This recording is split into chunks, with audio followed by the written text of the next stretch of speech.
Hello, and welcome back to this brand new episode of the Silmarillion Film Project. I am your co-host, Dave Kale, coming to you from, it's pretty sunny here in Pasadena. It's starting to look like summer, finally. And you can. It's April, so finally, I mean, good and great. That's right. Well, we're used to it starting earlier and earlier, I feel like, the last few years. And I'm just going to apologize about the. You can probably hear my toddler son running around squealing in glee downstairs. But I think that's just part of the charm of the opening. It's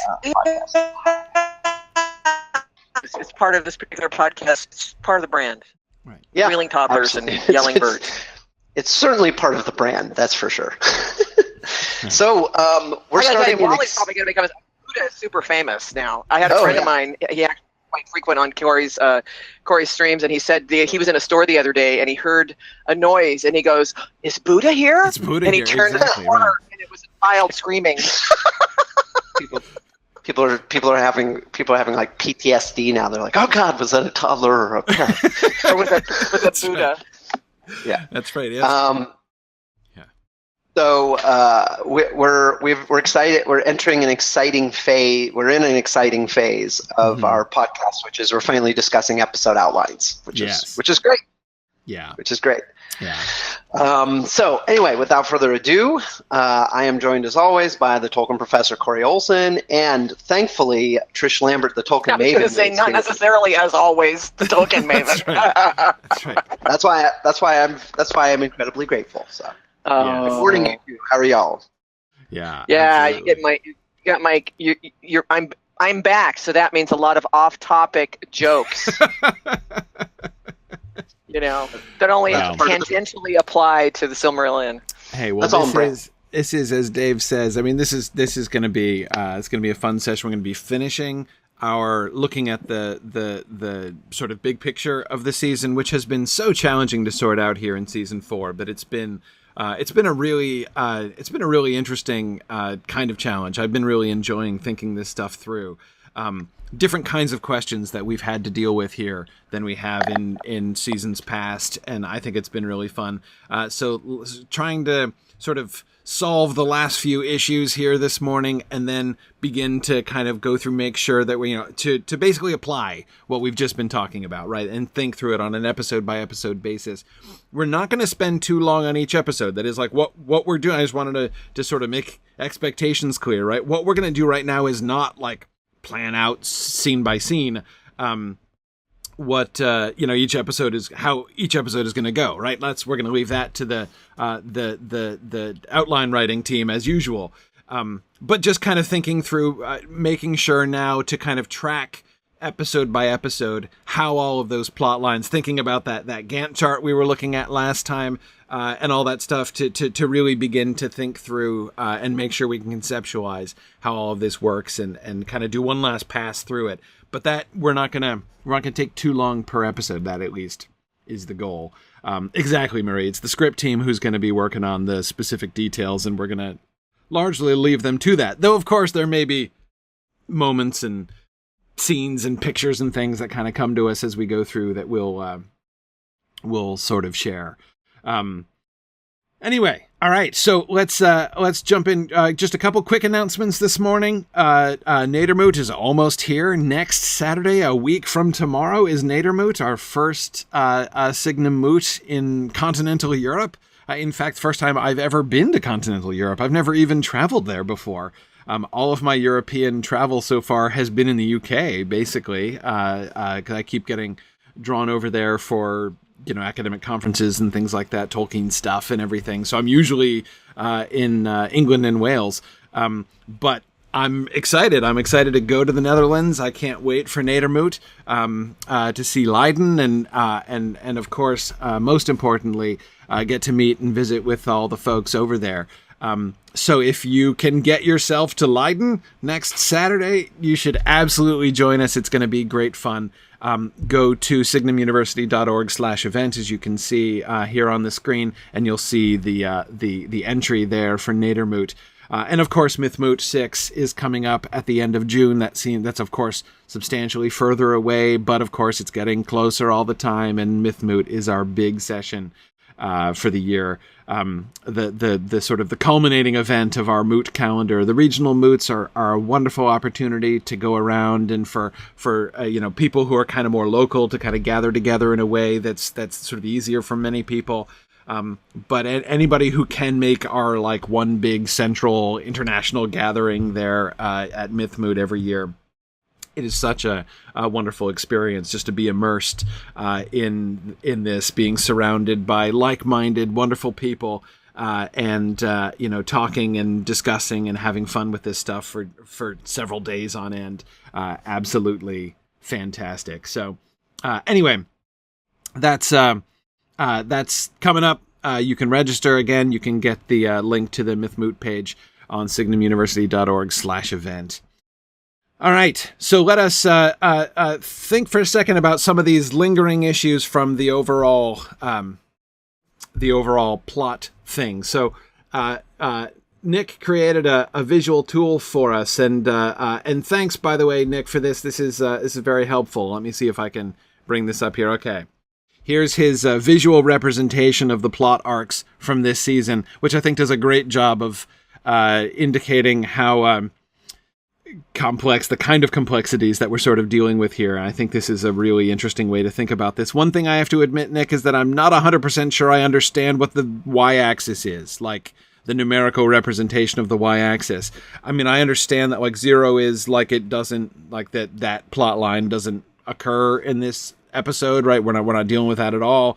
And 6 is like, this is like the big, climax of that, sort of the major crisis of that plot line, before it sort of, tails off towards resolution. I think that's cool. So it's a representation of the midpoint of the plot line, Nick. Okay.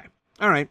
I can see that. And in fact, one of the things, Nick, that I'm not going to try to necessarily tease all of this out, because that would take some doing, for one thing.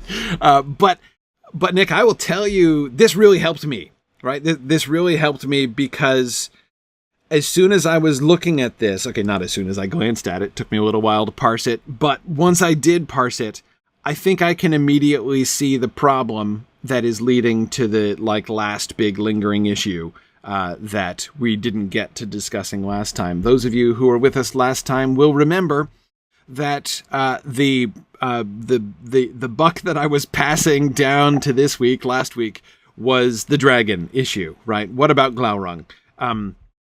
So let's sort of look at that here. We've got the primary issue, the thing that a lot of people on the discussion boards have been concerned about, is the question of surprise, right? If Glaurung is a surprise out of nowhere in the finale, it will feel disconnected from the rest of the season. That's the anxiety that a lot of people are having, that we're suddenly introducing this new character. If we suddenly introduce, so if we have it be a surprise, right, then we've got this character out of nowhere, and again, episode 13 seems like, rather than a culmination of the season, it seems like a non sequitur, in a sense, from the rest of the season, and I get that.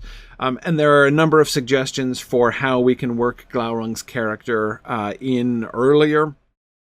And I think that there's definitely some some value in any one of these suggestions. I think that we could do some of these things. There are a couple things that I'm not thrilled with the concept of. First of all, the thing that I think is most important, I'm okay if we want to introduce Glaurung earlier in the season, if we want to build up Glaurung's presence and identity earlier on. The one thing that I think is very certainly a bad idea, right, is we need to make sure that at no time, under any circumstances, does Glaurung appear on screen and our audience goes, "Aww," right? If we do that, we're doing it wrong, right? Clearly. So baby dragon, even sort of mini scale dragon, there's a chance he's going to look cute. And if Glaurung looks cute, we failed. I mean, I think that would be a really bad idea. So I'm having him hang out as Morgoth's pet, at the beginning, first of all, not only do I not ever want any, because if we have him be adorable, even a little bit adorable at the beginning, right? If we invite people to imagine him in this kind of domestic sort of, or like domesticized, is that a word? Domestic? It's not domesticated, but in a domestic-ish perspective, right?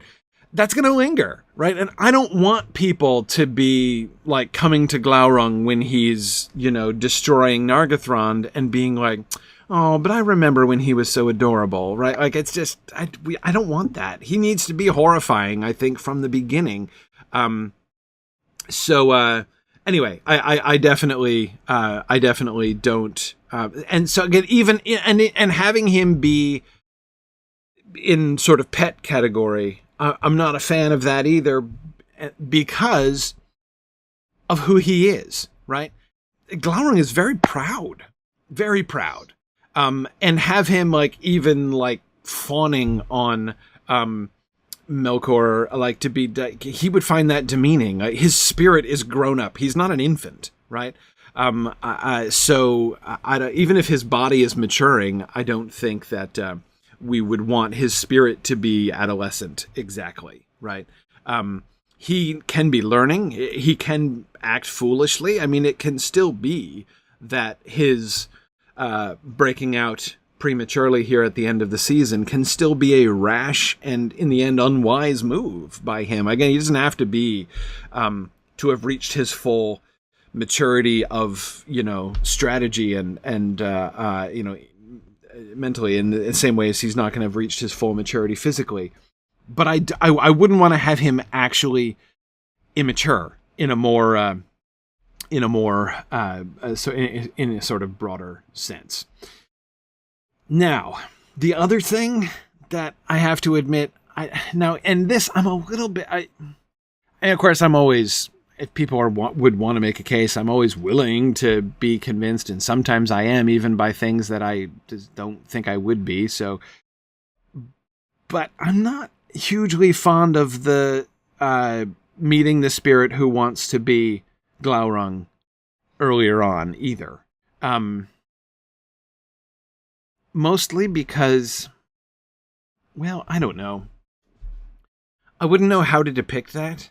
I think it would be confusing, and I don't know that it's necessary at all. Let me come at this from another direction. Here's my primary thought about the Glaurung thing. I don't think we need to worry about this so much.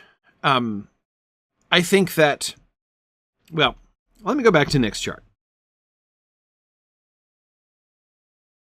Notice the red line, right? The red line, which you can see at the bottom of, the print is rather small over here, is Glaurung's debut, right? So the Glaurung's debut line sits at 0 almost all the time, pops up once, presumably when we get some kind of preview of him right here, and then goes back to 0 until blammo, right? It appears right here. And this, I think, is, sort of designed in part to sort of illustrate the problem, right? I think it does illustrate the problem, but the problem is not the sudden introduction of Glaurung. The problem is the way that we are conceiving of that plot line, right? I would recommend a complete change of the way that we're looking at this question, right? And because here's the other thing that looking at there are two things that I noticed. As soon as I saw that on this chart, I was like, okay, I see the problem with that, right? The problem is that we're thinking of Glaurung as a plot line. Glaurung isn't a plot line. Glaurung isn't the story. Even in episode 13. Episode 13 isn't about Glaurung, right? He's the occasion of the action, right? But he's not the hero of episode 13. He's not the main character of episode 13. The main characters of episode 13 are the folks who are fighting Glaurung, right? And they are in the season all the way through. And there is every reason, there is every opportunity for building up the story, their storyline, which is going to culminate in them fighting Glaurung in episode 13. On this very colorful and complicated list of plot lines, you know what plot line is not here at all?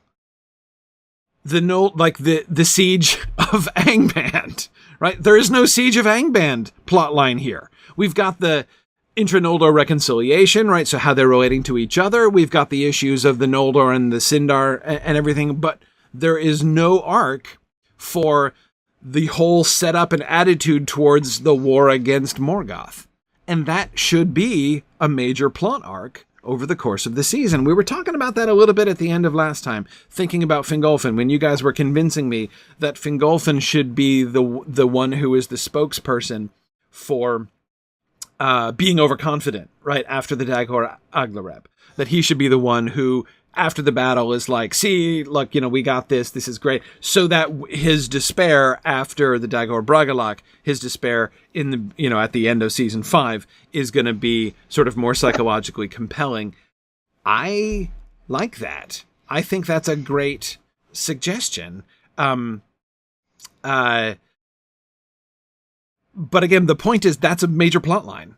What people's attitude towards, and we talked about this in other ways too last time, right? This is also, I think, how the Nargothrond and Gondolin plot lines can be connected to everything else. They're not only connected to the issue of reconciliation among the Noldor and between the Noldor and the Sindar. They're a big part of that arc as well, but they're also a part of the what are we, the elves of Beleriand, doing? Like, how do we relate to Angband, and how are we thinking about Angband, right? Are we really focused on the Leaguer? Is that what we're doing? Or are we trying to just kind of do our own thing and hoping things are going to work out, right? Are we being more isolationist or less isolationist? Are we being more militant or less militant? Are we working together, or is that not our top priority?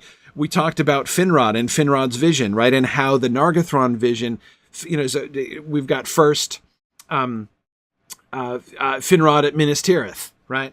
And then him also then building the sort of secret fortress, right, at Nargothrond, and how he sees this as part of the war effort, and that his, much of his, not all, but much of his relationship with Thingol and with the Sindar is also, he is one of the ones who is most committed to bringing the Sindar into the war effort. Like, we've got to oppose Morgoth. I think that that's great. Anyway, so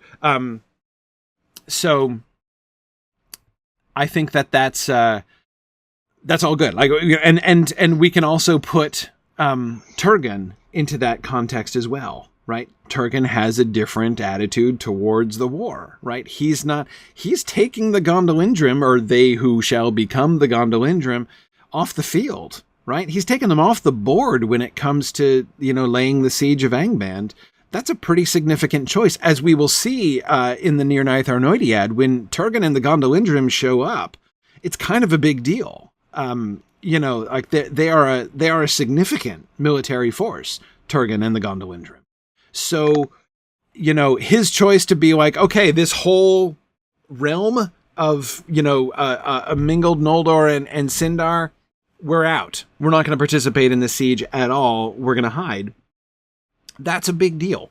And so again, it fits into that plot arc of how are we going to handle this situation? And Turgon is going in a different direction, right? And one of the things that I think that that the impact, therefore, the point of Glaurung's attack is the role that it plays, I think, at the end, like where we're leaving this, why it's the finale, right? Like why we chose that as the finale for the season, is that it leaves the season on it doesn't resolve things, right? It's not the end exactly of a storyline, but it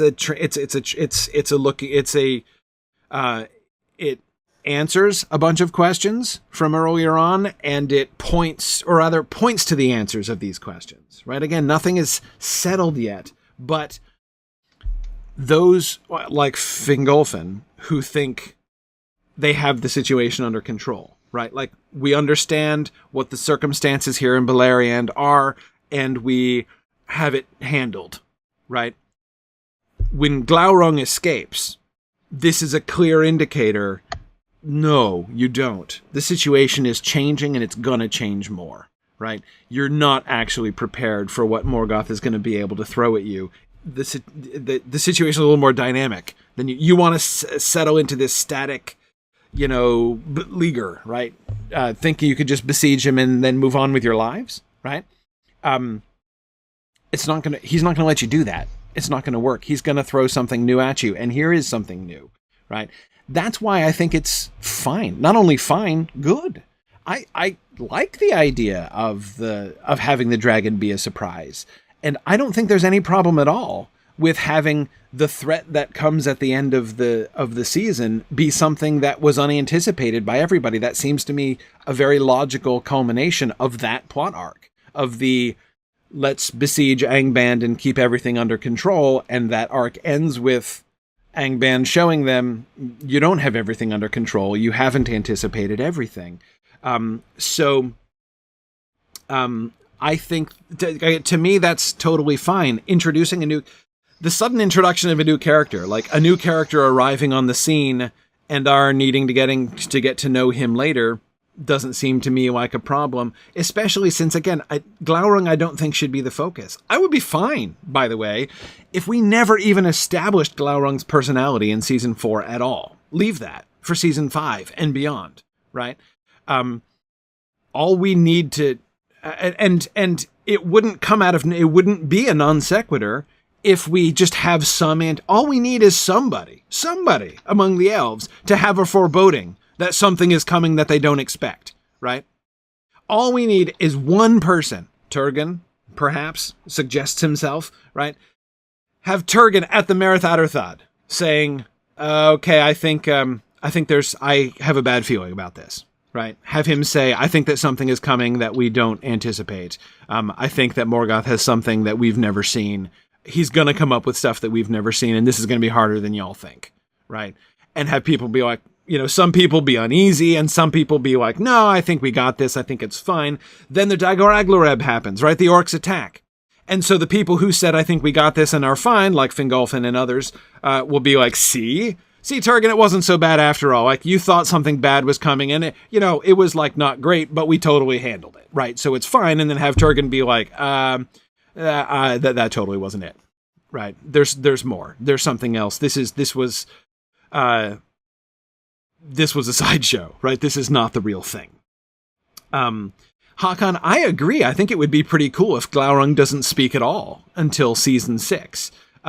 Though I'd kind of want him to speak. I think we should introduce him at the end of season. I mean, I would kind of like him to speak in the battle, honestly. But anyway, so Nick, show the finale from the Elvish perspective. That's exactly how I think we should play it. And if we do that, the continuity with the rest of the season is really simple. I think that's totally fine. So like we anticipate something is coming, and then it does come, right? And so the note that we leave the season with, like what happens in the finale, is the confidence of those who are overconfident should be shaken, right? The feeling, I think that the dominant feeling that we want to conjure in the finale of this season is dread, right? Dread of what is to come. And the sudden, unexpected arrival of Glaurung, he's beaten back, right? So we have a satisfactory ending of the action. We have triumphant, heroic action at the end, right? Which is going to fuel but though I think the number of people who are overconfident should decrease, right? Between the Dagor Aglareb and the end of the end of session 13 of episode 13. I think that fewer people should be overconfident after Glaurung, but some still will be, right? Fingolfin still could be. But yeah, I think it's fine. So Marie, I am totally okay with Morgoth being off screen for the majority of the season. Absolutely okay with Morgoth being off screen for the majority of the season. Yes. So yeah, Marie, I think that's a really good way to handle it. Fingon and Fingolfin, of course, are going to be the primary folks who are involved in fighting off Glaurung, right? I would be fine if we wanted to arrange it in such a way that they weren't the only ones, right? I think we could we could choose to bring some other people into the action there if we wanted to, but primarily it's got to be Fingolfin and Fingon, and I think if we have them divided, so have the two of them confident after the Dagor Aglareb, right? After the meeting with Glaurung, have Fingolfin still confident, but Fingon worried. that seems to me a really satisfactory solution to that. I mean, in some ways it would be tempting for it to go the other way because Fingon will be the one who defeated it, Ellen, as you point out. But at the same time, we need Fingolfin. I mean, if how we're going to set up his despair and challenging of Morgoth to a duel is that it begins with overconfidence, I think we're kind of stuck with having him overconfident after Glaurung. So yeah, Ellen and Haakon, I agree with you. I'll come back to that in a second. I agree with you. That's a poser. Ellen and Haakon are reminding me that we've got an issue with the spell of Bottomless Dread. You're absolutely right. And we'll come back and talk about that in a second. So again, this is why I don't think that we need to tease Glaurung at all. I think we could unleash Glaurung from scratch. Here's another reality of the matter. Dragons are going to be super surprising to the elves of Beleriand. A dragon is not going to be super surprising to our audience, right? Dragons are brand new in Beleriand. They are old hat in the fantasy TV world, right? So, in fact, the harder challenge, I think, we have to be careful. And this, I think, is a challenge for our visual creatives. You know, it's going to be hard not to make Glaurung look a little bit lame because he doesn't have wings. We're used to winged dragons, especially post Game of Thrones. People are used to winged dragons, right?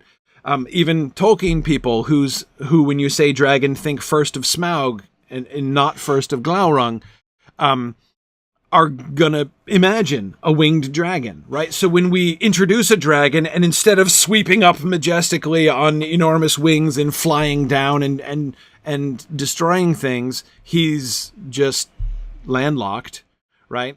There's a risk that looks kind of lame.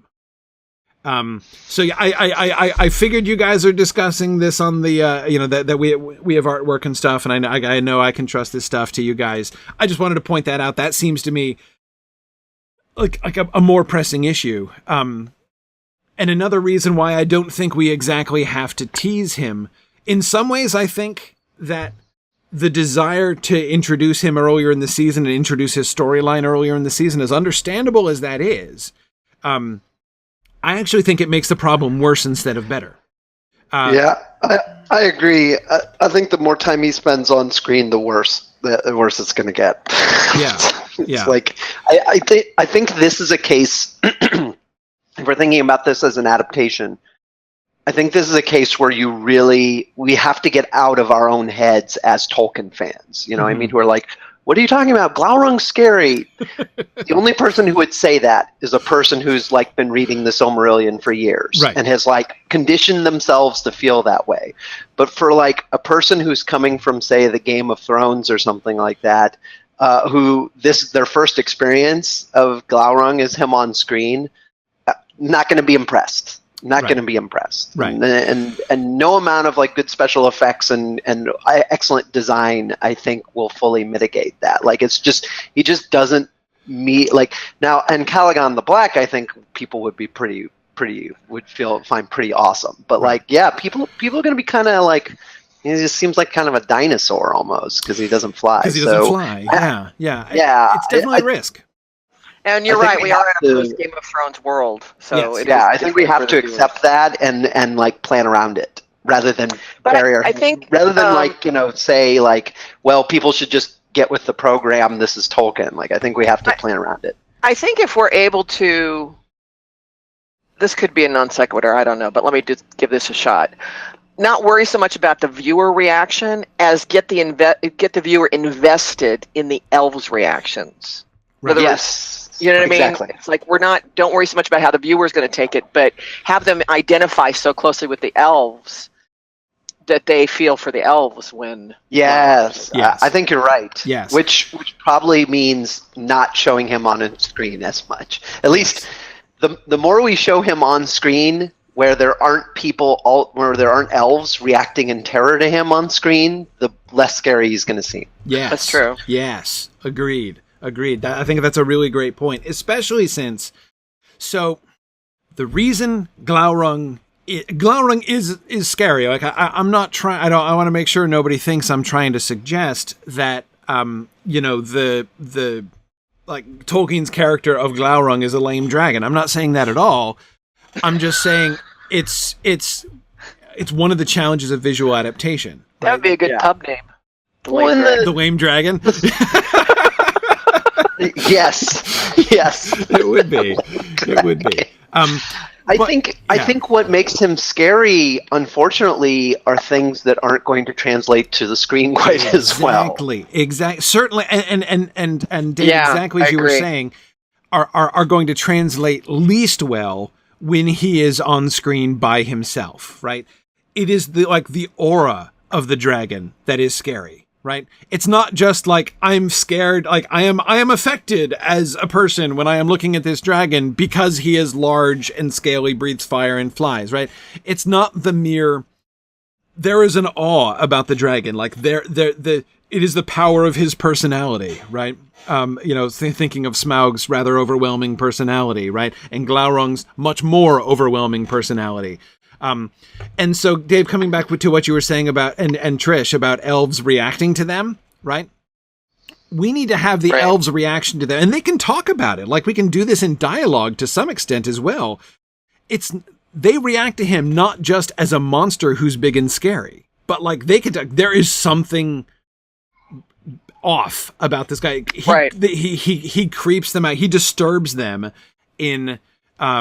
in some ways that are like just, it goes beyond the mere physical threat of his physical stature and abilities, right? And we need to convey that. It's a primal thing, if you can apply primal to elves. Yeah, exactly. So, yeah, Marie, they can talk about his malevolent will, and Ellen, I absolutely agree. What we want to go for there, that's a great way of talking about it, Ellen, is like wraiths. Right? We want to show them having a reaction like people have a reaction when a ring wraith walks in the room. And it's not because they're wearing creepy armor and have a big sword, right? It is the mere presence of them which affects you in some deep and fundamental way. And we need to show Glaurung having that. I really like the suggestion that a couple people were making. Hakan was suggesting this. Ellen was suggesting this. To show a much more dramatic effect on the landscape, like show the plants withering as he walks by, right? He comes out and it's not just that he breathes fire, but like there's this like invisible cloud that goes before him that makes like animals flee. But I don't know if we want to have birds dropping dead because that would be comical, but like again, like plants withering, to sort of show it's not just that he's large, strong, and has, big teeth, right? It is that, or even breathes fire. He is himself a force, like a magical force, a force of will. Like he hits you like a wraith, worse than a wraith, differently, but worse. Yeah, both Phil and Tony are thinking of the Dementors as well. Tony says it's like the heat equivalent of what happens when the Dementors show up. Yeah, something like that. Again, it's more, yes. We need to invest in atmosphere here, right? With the dragon, even if he doesn't speak yet. I think especially if he doesn't speak yet. I really don't want him to talk in episode 13. Right, because I want that. I want his voice, right? The hypnotic, mesmerizing, overwhelming power of his word and his will to be a thing that we save for him down the road. People were talking about like maybe we don't have him breathe fire now. Maybe we have him like breathe fire later.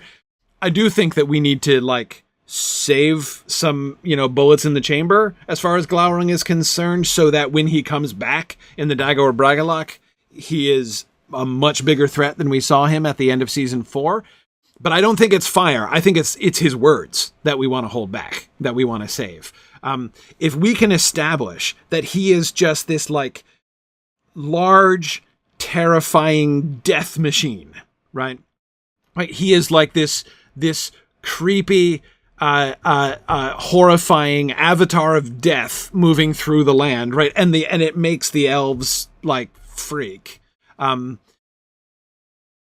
then Like, that's bad enough, right? And he breathes fire, right? That's really bad. Then we add on the fact that, like, oh my gosh, he talks, right? And he doesn't, and like, he is a master manipulator and, like, can enthrall the wills of people just by looking at them and speaking to them. I mean, holy cow, right? That's, that is a whole new level of terrifying about Glaurung. Scary when he comes, like, charging up and tries to bite you, right? But think of how much more profound the effect will be when he comes up and instead just, like, speaks to you. And oh my goodness. And like, I think it's really cool. So yeah, Tony, exactly. That's one of the ways in which we can make what from the elves' perspective, a shock, right? The elves are, their interpretation of him is monster, right? Beast. There's this great beast who, you know, they would maybe class him in their heads in, like, the category of siege weaponry, right?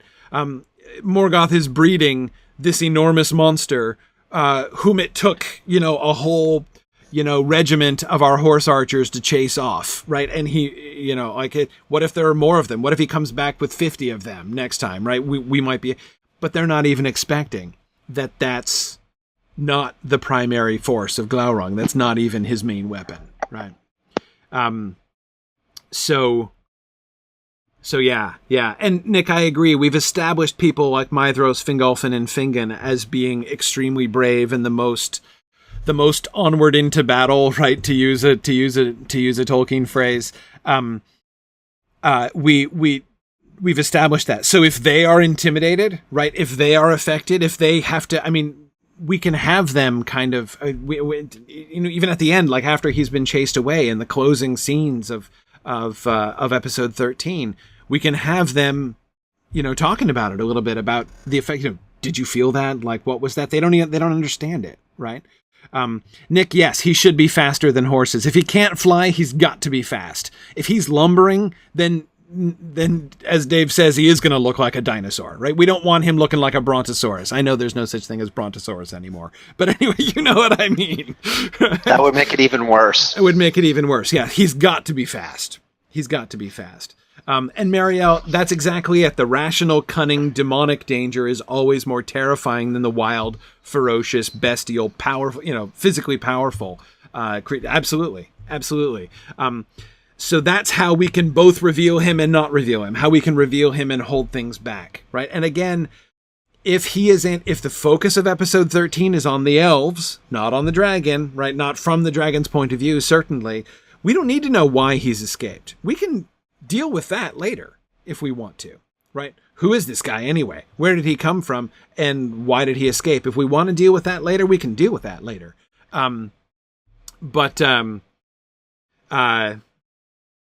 Anyway, yeah, oh wait, you guys are, the Brontosaurus is back. Oh, phew! I don't have to throw away all my old plastic dinosaurs after all. I'm so glad to hear that. Yeah, that's between the, I mean, I have to admit, I was having a crisis in my adult life when first they get rid of the planet Pluto and then they get rid of the Brontosaurus, and I'm like, my whole childhood falling around my ears, but whew, okay, that makes me feel better. Definitely, definitely he needs to be fast. I think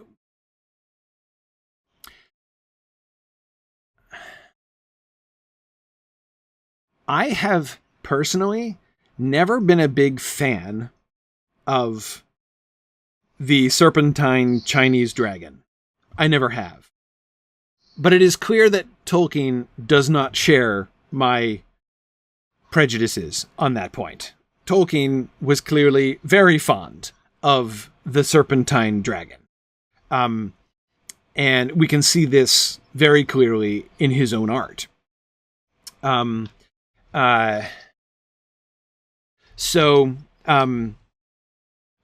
we don't have to know that he has escaped and isn't a planned excursion. No, we don't have to know that at all. What would be kind of interesting to me is if, again, there's been a foreboding from Turgon or from somebody else if we want, that more is coming, right? They're like a day of horror is approaching, right? When Morgoth is going to release something new that we've never seen before, right? The sort of steady state that the siege has fallen into, and it's been a long time, this is not going to last forever, right? The siege will be broken. Morgoth is going to unleash power that we have not expected and have not imagined. And so when Glaurung breaks out, they think that's it, right? They're like, okay. And so again, Fingolfin is like, and we handled it, didn't we? Right? Okay. So, Day of Doom, let's check that off the list, right? Because the Day of Doom has come. But of course, we just need one person to be like, not sure that was it, actually, right? This may only be a foretaste and not, in fact, the Day of Doom that was foreboded before. So yeah, I think that we can, so Phil, I agree. Given that the way that we were thinking about Gondolin being like the moving into Gondolin happening in episode 13, I think that actually works really well. It gives us a good opportunity for Turgon to be the one who says, like, he might not even know about Glaurung himself. Maybe he does. Maybe we have him interacting with that before, he moves in. I don't know. We can sort that out when we get there. But basically for whether it be Turgon or whether it be somebody else to say, like, no, like, the Day of Doom is still coming. One of the things that I want to make sure that we do is to make sure that Gondolin doesn't look like a wimpy idea, right? We don't want to make Turgon look like merely a coward. There needs to be really good reasons to think that Gondolin is actually a spot-on plan, right? And that it may be that Turgon, which is kind of how we've set him up anyway, Turgon is doing this not because he is fearful, not because he's cowardly, not because he's less cooperative than everybody else, but because he's wiser, right? Because he sees, let's see, again, to quote a Tolkien line out of context, Turgon's line is, I still hope for victory, but not by arms, right? Might of arms is not going to work out. He knows that. He sees that. He sees that more clearly than anybody else.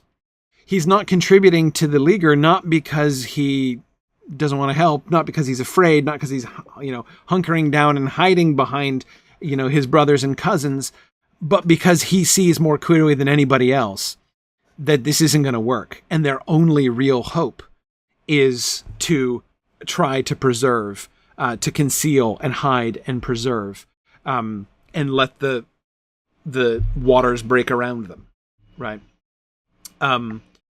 Anyway, so I think that whole attitude, Glaurung's timing the entering into Gondolin with the emergence of Glaurung, I think can work really well with that, right? As one of the effects that we can try to build is to convey to our audience, Turgon's not wrong. Turgon's not wrong. Like, you can have different opinions about that. You can admire the spirit of Maedhros and of Finrod and of Fingolfin, and of Fingon, right? As they're setting up the more active Leaguer and as they're standing up against Morgoth. You can admire the heck out of that, but you can't just dismiss Turgon. And there will be reasons to think at the end of season 13 that, he might really be onto something. Yeah.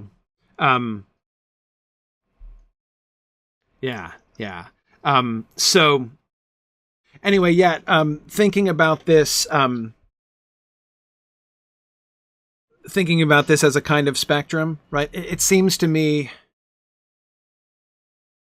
looking at the different perspectives of 5 major figures, right? Maedhros, Fingolfin, Fingon, Finrod, and Turgon, right? I think we can kind of encapsulate the Noldor attitude towards the Siege of Angband in those 5 characters, and none of those 5 have to look at it exactly the same way, right? I think we can take advantage of the multiplicity of characters that we have in this show in order to give some show some, a spectrum of reactions here, right? So let's see if we're on the same page about how we would articulate this. Ellen, I really like your suggestion of Finrod as, in a sense, sharing Turgon's vision, part of Turgon's vision, right? But he sees, let's see, Ellen, how did you put this? It's still worthwhile to delay the inevitable defeat, right? It's not that he necessarily thinks that it's going to work, right? But it's the right thing to do. So we should stand against Morgoth, right? Even though we're going to need a refuge, right? We're going to need a secret place because, I have reason to believe from an Ulmo vision that this siege is not going to last in this way forever, right? But I'm still going to participate because I think it's the right thing to do, right? On the other, and then we've got Turgon right on the other, further down the spectrum from him saying, okay, no, there's no point. Like, let's not pursue it. Let's do something other than the siege, something other than the Leaguer entirely. On the other end, we've got Maedhros, right? Who's like, I am fighting Morgoth. That is the point, right? It's not about strategy, in a sense, to Maedhros, right? It's not about what will work. He is going to fight Morgoth until he is killed. And that's his attitude, right? So to some extent, he's sort of less strategic. Fingolfin is the one who has more... he also is determined to fight Morgoth. He's dedicated to that. He's not quite as... not quite as all in, right? He is thinking more. There's a sense in which Maedhros, this is an exaggeration, but it's almost like Maedhros doesn't even care if they win, right? He just opposing Morgoth at any cost and under any circumstances is what Maedhros is about at this point, right? Fingolfin isn't quite there, right? He's High King, right? He's thinking of the people as a whole. He's still wanting to do what is best for the Noldor and believes that holding Morgoth in Leaguer, that opposing Morgoth is the right thing to do and holding him in Leaguer is the best plan. And he believes in that plan. And then that could work. So he's dedicated to it, not quite as sort of selflessly, right? As Maedhros, not quite as, without any reference to, his own benefit, his own benefit and the benefit of others. Fingon would be sort of a step down, right? From Fingolfin. He would be equally dedicated to holding the siege, right? He believes in what his father is doing. He just doesn't share his father's confidence, right? Wants to hold the siege, believes that they should hold the siege, is dedicated to the siege, but does not share Fingolfin's confidence that it's going to work out, right? He would have more dread, I guess. Yeah. And absolutely, Marie and Nick, absolutely, Fingolfin is still mad at the guy who killed his dad. Yeah, no, Fingolfin he and Maedhros totally have a meeting of the minds on the, we must fight Morgoth and never stop. Like, they absolutely agree on that. It's just the atmosphere, which is a little bit different, right? Maedhros is a little bit more... I don't want to go so far as monomaniacal when describing Maedhros, because I don't want to make him a parody, or too simplistic a character post-rescue. But he, again, he doesn't care what it costs. He's willing to do anything. Yeah, Ellen, I like that. Fingon isn't certain it can last forever, but he isn't certain it will fail. Yes, again, it's still the right thing. Even if it is going to fail, it's still the right thing to do. So there's more similarity between Fingon and Finrod, right? The difference would be that Finrod has more confidence that it's going to fail, right? He can feel more certain that ultimately this is not going to work out, but it's the right thing to do. Anyway, okay. So, yeah, see, I think... Dave, I think we're getting some background noise from you there. Is that me? I think so. I was hearing some background noise as well. Yeah. I don't know. What was it? I'm not sure. It's a mystery. It's a mystery. Yeah. Anyway, so moving on. Those I think that and so again, if that's what I want a plot arc for, right? I want us to be thinking about that. Those 5 characters maybe, and we can include others, but I'm not sure that the others. We think 5 might be enough data points on this spectrum, right? In order to convey the differing attitudes towards it, we don't necessarily have to situate every single character in relationship to this, or to say the same thing a different way, perhaps. Those 5 characters provide us enough shades of different attitudes towards the situation that we can show up. So like Thingol, for instance, is much more towards Turgon's end, right? His focus is on, like, they've got the girdle, right? So they're like, okay, he's not focused on sending forth forces to resist Morgoth. He just wants to weather the storm in his forest, right? And that's where he's focused on. So he's much more Turgon-like, but we don't need to, like, place him explicitly. Curufin is going to be more strategic than Maedhros, but anyway, so again, I think that this is sort of enough. Anyhow, I think that if we have a significant focus here as we move through the season, episode 13 will come naturally. Yeah, it'll be a surprise. We'll get this monster out of nowhere and he will be a new monster, right? But the fact that new threats are coming will have been anticipated. It will have been a major plot line, and we don't have to tease the dragon. He can come out and we don't know where he came from because we're focusing from the elves' point of view there. And it's all, and then what we have future seasons to develop, to learn more about Glaurung and to introduce his character more so that we know what we're dealing with when he comes out, or at least so that we know what we're dealing with when he's going to interact with Turin. So, yeah, I think that should make things easier, I hope. But there's another issue I don't want to leave aside entirely either. Here I want to come to some of the things something that Hakan was talking about on the discussion board. It comes back to the whole the question of the dragon and the backstory of the dragon and everything, and I think is a really important general topic. And yes, and I'm not going to forget the spell of Bottomless Dread. I'm going to come back to that next. But first, I want to talk about this larger thing. Hakan points out that we decided early on in the project to show the bad guys, right?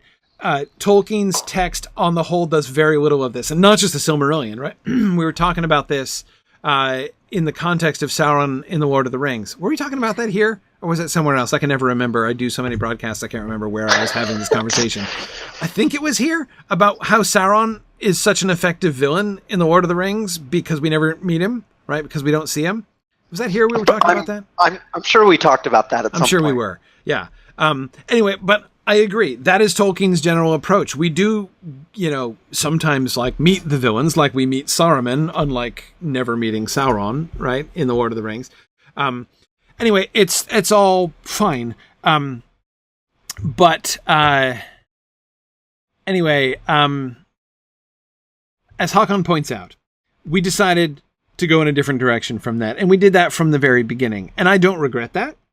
I think that one of the things that it has enabled us to do, in as much as we are one of the primary differences that I would say that leads me to feel totally justified in going in a totally different direction from the whole approach that Tolkien took to depicting the bad guys, right, is that we're looking at this story in much more detail, right? We're drawing this story out in a lot of ways. And so one of the things that we want from Morgoth at the very beginning of season 1, the thing that led to this, that opened this whole door for us, is our decision not just to depict Morgoth as, the sort of thoroughly evil, like he comes up and he's already the Dark Lord who seeks to dominate everything and is dedicated to evil. Like we decided not to do that. That we would rather not have that be the way that we depict Morgoth. We wanted instead, since we're telling the story in more detail and introducing the characters of the Valar in ways that Tolkien doesn't do, right? And giving their story on coming down from the height from which the Valar story is described, or maybe it's the other way around, actually. It's at a distance, but it's not above, it's below, right? Looking up at the Valar and just sort of telling us how they did things, right? Instead, we wanted to get into their stories more, and that had to include Morgoth. It didn't have to, but it did include Morgoth, and I loved that. It was my favorite part of season 1, was actually trying to show how does Morgoth fall, what leads to Morgoth's fall.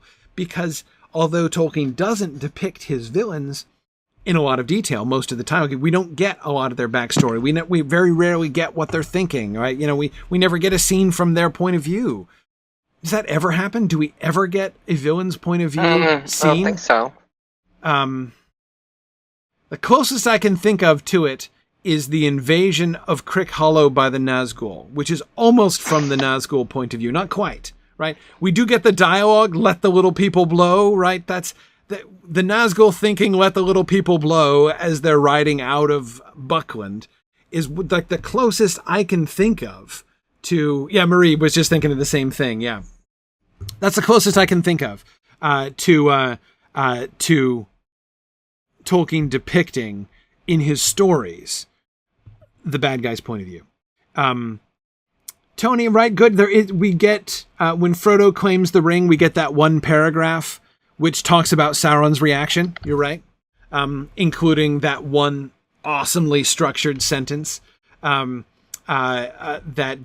from all his webs and policies of fear, from all his I love that architecturally, that sentence is one of my favorite sentences in all of Tolkien. But anyway, Mario, good. We do get Morgoth's thoughts while watching Luthien dance. I agree. I was just thinking about that. I was trying to think if Morgoth, if there was a point. Yes, we do. We do. Good. Yeah. So anyway, I think that, and as Nick points out, even the scenes where the orcs are interacting with each other is still seen from the Hobbit's perspective, right? We don't get the orcs' perspective.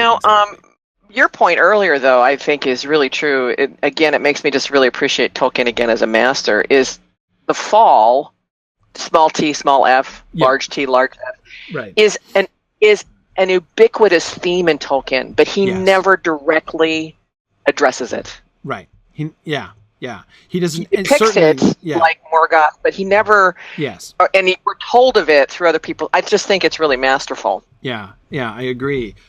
And so since we're lingering longer on the story, since we're developing these stories in a different mode and in a different way, we decided to do that. We decided to show that, and we have gotten excited over the course of the years, in particular, of showing Sauron's character.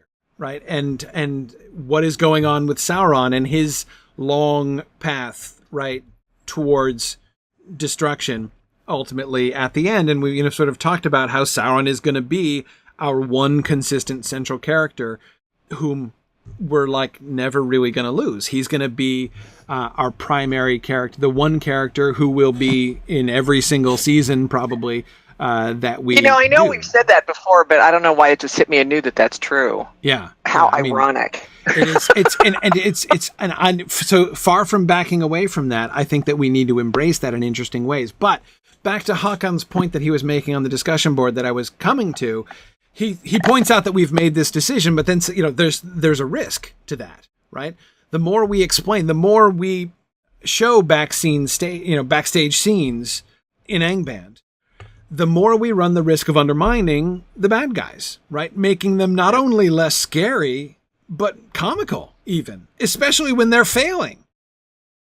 And that's a major concern in this season in particular, right? Because almost nothing that they do is going to, there's the most effective thing that the bad guys do in this season is going to be the catch and release program, right? But even that's not going to bear immediate fruit, right? It's going to be, we're going to see that it's effective, but effective towards what, right? How the full impact of that, the way, the kind of effect that that's going to have on Elvish culture, on the undermining of Elvish culture, and the sort of descent into the kind of chaos that we will get towards the end, in Beleriand, before the final War of Wrath, is certainly not going to be obvious in season 4. So I totally agree with Hakon's perspective there. The couple things that I would point out here is that, yeah, and Marielle, you're exactly right. To me, one of the Harry Potter books and films are, to me, classic examples of this. The more we see Voldemort and the Death Eaters, the less scary they get until Voldemort becomes, I don't want to say he becomes comical, but he is not scary in the Deathly Hallows. No. He becomes... No, by the end, he's not scary at all. Yeah, yeah. And I don't want to do that. I don't want to do that to Sauron. I sure don't want to do that to Morgoth. So...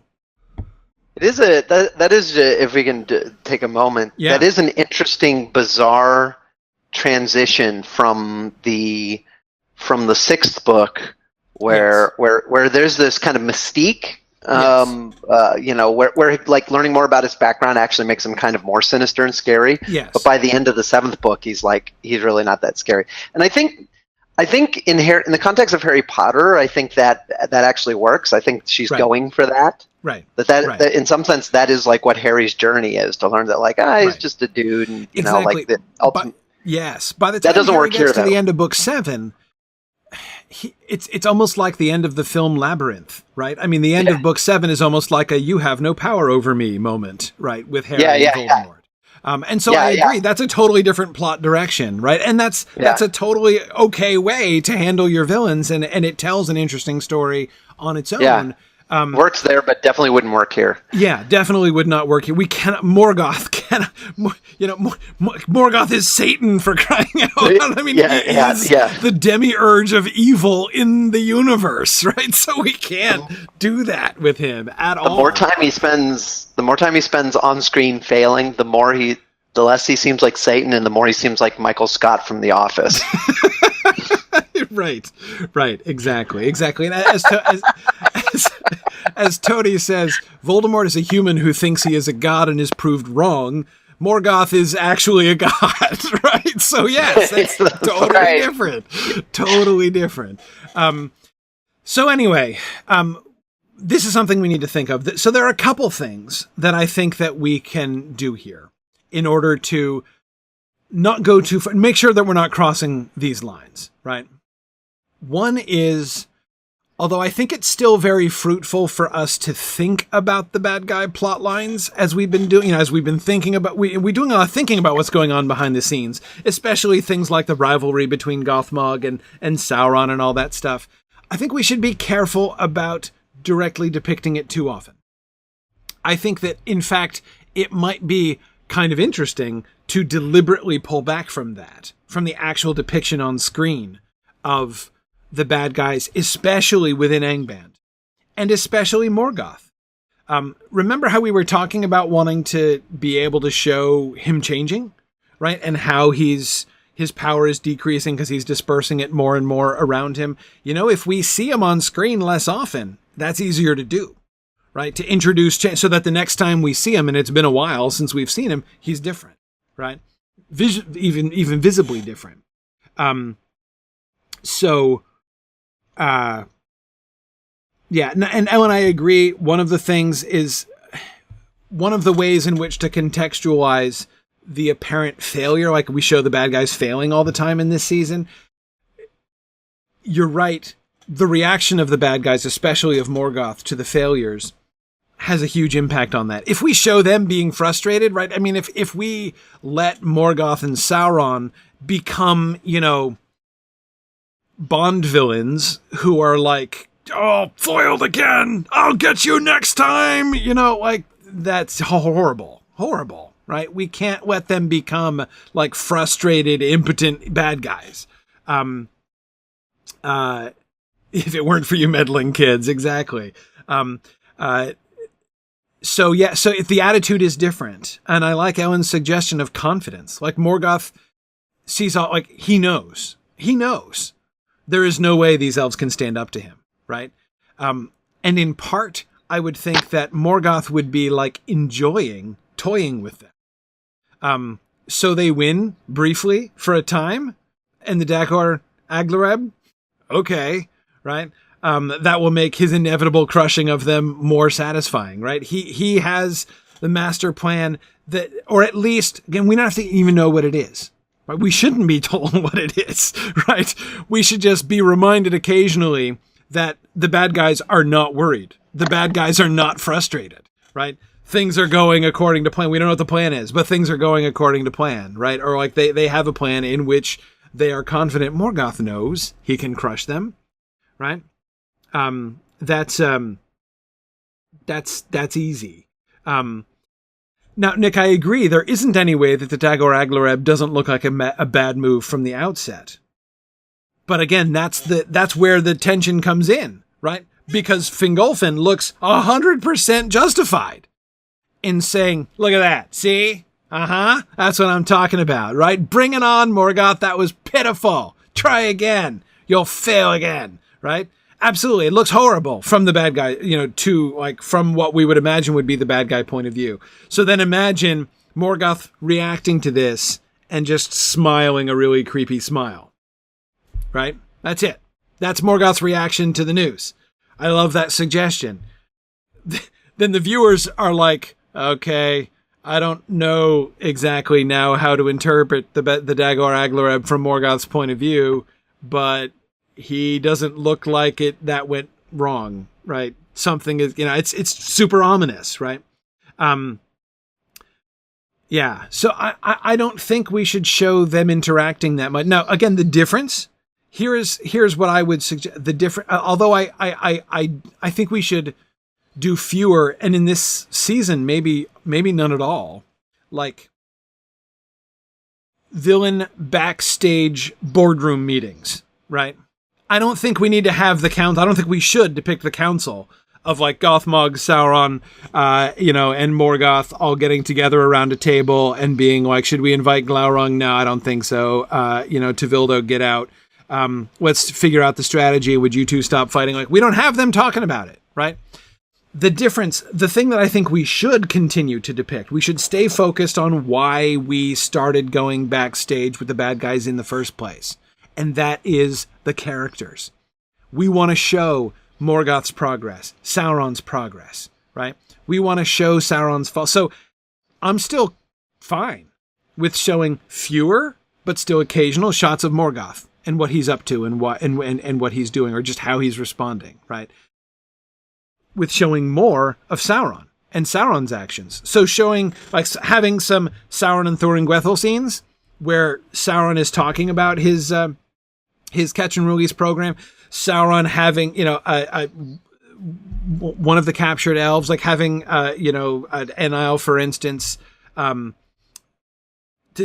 show Sauron kind of putting the whammy on Enile. Like, yeah, I'm totally fine with showing that. And even having Sauron talking with his minions, right? With his captains, like Thuringwethil, number one, and then with the others as well, like Tevildo and Dragluin, also. But I'm fine with that, because as long as the focus is on him and his character, we don't have to reveal. We should still think about, but we don't have to reveal what's actually going on behind the scenes. So the Dagor Aglareb, I still think that's Gothmog's idea, right? It was premature. It was not good, but Morgoth is fine with it. He doesn't care, right? He's playing the long game, and he will see that it's going to make them overconfident, right? To him, I mean, again, like, he's so confident anything that happens is sort of a win-win situation from Morgoth's point of view, right? So would he have done it that way had he been around? No. Gothmog kind of blew it there. But Morgoth doesn't care, right? It's all going to pan out. And we don't have to know. We don't have to show the viewers that this was Gothmog's idea and Sauron isn't behind it, right? Let them figure that out. Let them speculate about that. Their rivalry, even, we can tease it in some ways. We can give some hints in Sauron's dialogue, right? But we don't have to show it on stage. So anyway, that's, I think, a really important reminder. I really appreciate Hakon's post on this. I think it's a really important reminder that just because we're thinking through what the bad guys are up to doesn't mean we're showing it on screen. And I think that we need to be cautious about showing it on screen and bringing the bad guys down too much, and making them look silly. So no, yes. Nick and Hakan and Ellen are all wanting to make sure we don't forget to talk about the spell of bottomless dread. Yes. Okay. I admit this is a problem. So let me sum up the problem for everybody. I was saying last time, I was advocating for, I'm going back to our Gantt chart now. I was advocating, let's go down to the bad guys here. Yeah, where was that? Here it is, the villains. Right. Okay. I was suggesting this. Let's have Morgoth away almost the whole season. Right? Let's have him go. He's hanging out in Hildorian, right? He's doing his thing. We don't really know what's happening there, but he's not present. But the problem is we want the captive elves to be placed under the spell of bottomless dread. And that's a Morgoth thing. Sauron alone can't do the spell of bottomless dread. Or at least, again, certainly not like Morgoth can do it. So if any of the... and so we had been talking about elves being under the influence of the spell of bottomless dread acting before the Dagor Aglareb, right? Remember, we had the whole traitor plot, right? The unwilling, ensorcelled traitor who is under the spell of bottomless dread and not acting on her own volition. So we had that plot line projected. And then I'm like, I want Morgoth to be away the whole time. And so people were pointing out, yeah, that doesn't work, right? If he needs to be around, put the full spell of bottomless dread whammy on folks, he can't be in Hildorian for the entire season. Yes. So I think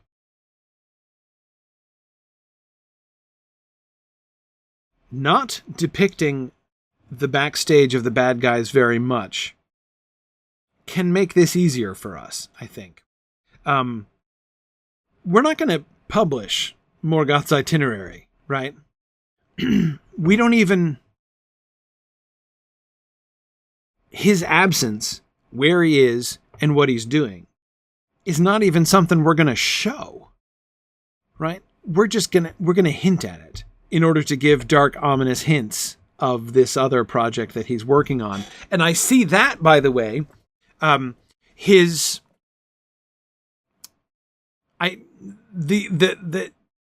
we will hear from Sauron that Morgoth is away because he's doing something. There is some super important thing that's going on elsewhere and that he's hatching up, right? And to me, that's a big part of that missing plotline trajectory I was talking about, right? That dread about what's happening and the idea of the conception of the siege and everything, right? This and the Turgon's prediction, if it is Turgon, that something worse is happening, that a day of doom is approaching or multiple days of doom are approaching. And Morgoth is not going to be held in leaguer forever, and he's cooking something up, right? And then we tease the fact through Sauron that he's away and he's doing something. He's off cooking something up and we don't know what it is, right? Now, of course, what it really is turns out to be something which is going to have an impact later on, right? What he's off cooking up ultimately is going to be the final defeat of the elves at the Nirnaeth Arnoediad is what he's cooking up, right? That's where that is where Morgoth's actions backstage in season 4 are going to bear fruit. When Ulfang comes into Beleriand, and of course the issues that that even the Edain have. So anyway, I kind of like that, and there it's kind of misleading, and I think a really good way. When Glaurung comes, so then like they're waiting for something, right? Like through the whole season, there is one sense in which everyone's waiting for it to drop, right? Something is happening, something is coming, it's going to be really bad, it's going to be different, and it's going to be really bad, and then bam, Glaurung, episode 13, everyone's like, oh, this is it! Except it's not it. Not only is it not it, that's not even, like, him at full strength, right? So it'll look like it in episode 13, and Fingolfin is certainly going to think that was it, right? But of course, we can give reason to yeah, that wasn't it, right? And there's even more, because even more is, and that's one of the things, if we're thinking about the Beleriand big picture here, right? The big picture over the next, I don't know how many, 7, 8 seasons or whatever, however long it's going to take us to get to the War of Wrath. The Elvish point of view is going to be wave after wave, right? Each wave stronger, each wave coming up further as the elves get beaten back, and eventually Beleriand is going to be almost completely swamped by evil. There's always another plan, right? There's always another thing. It's never, when you think that Morgoth has unleashed his full power, you find that he's got something else, right? That wasn't even it. So we begin setting that up in this season. Yeah. So Ellen, I agree. Through the Edain in season 5, we'll get lots of opportunities to again be teasing what Morgoth was up to, right? Attentive viewers should be able to sort of, even attentive viewers who don't know the Silmarillion should be able to piece out by the end of season 5 that it was men, right? It was the awakening of the second children that Morgoth was attending to, right? In season 4. But to what end? And what was the effect? What are the long-term effects of that? That we won't show in season 5, right? Because even when we get to the Dagor Bragollach, it's not going to be revealed. He's not using men yet, right? So that when Ulfang and the others come over, there's going to be, then there's opportunities. Anyway, so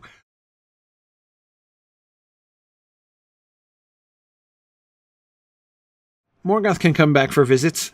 I mean, I know that sounds silly, but I think we can have him there. We could even have him have a scene of him placing the spell of bottomless dread on the elves, right? Have Sauron bring one of his captive elves into the presence of Morgoth, right? We could even have at the end of that scene Morgoth leaving, right? And we can tell he's off to do something somewhere, and we don't know what, right? And again, certain amount of dread associated with that. So yeah, I think just having him. Nick wants to know what color his bunny sled is. He's a god. He can travel fast. I'm not worried about. Besides which, we don't even know the distances he's traveling. Right? He's just going away, and then he came back, and it's episodes later. Who knows how many years that's been? Right? He could walk. He has time to walk to Hildorian and back with the time that's passing between episodes in this season. Right? So, and. Yeah, I think the trick is the reason that Game of Thrones is so bad is because someone is in one place in one episode, and then they're on the other side of the world in the next episode, and human. The time that's conveyed is a short amount of time. Yes, and they're human. And they're humans. Yes, exactly. Without, because we're not going to be showing Morgoth. Nope. You're not going to be revealing what he's doing with men. He's just going to show up here. Nor do we know where the men are, or like where he's gone. We don't even know. Yeah. We will give no. We're giving very little concept of the exact quantity of time that's passing between episodes, though we will be reminding people that time is passing, right? Yeah. And we're going to give absolutely no hint about the distance that he's traveling. I think this will make the spell of bottomless dread scene more impactful if there's sort of this implication that Morgoth's off taking care of important business, but he came back to do this. He came back for this. Yeah, exactly. Yeah. No, agreed. No. So it's fine. Like I agree, and especially since not only are we not conveying the distance to where he's going, we're not even showing him arriving. Right? Dave, exactly as you say, it's as far as you can get from these human people are in one place in one episode and they're in another place and, very quickly in the next episode. We're not even going to show him in the other place. We're just going to say he's gone. And we show them on a ship in between. Right. So. Right. Exactly. So, I mean, I think that we could get away with depicting Morgoth 3 times, maybe, in this season. Once at the beginning to show him reacting to the sun and sending forth the clouds and everything. Once in the middle to show him coming back and setting up this spell of bottomless dread. And then once at the end to show that even though things look like, to do that whole like sinister smile thing when he sees what's happening and so that just when it looks like everything's going really well for the good guys, we leave our audience with the horrifying sinking sense that he's satisfied with how things are going, right?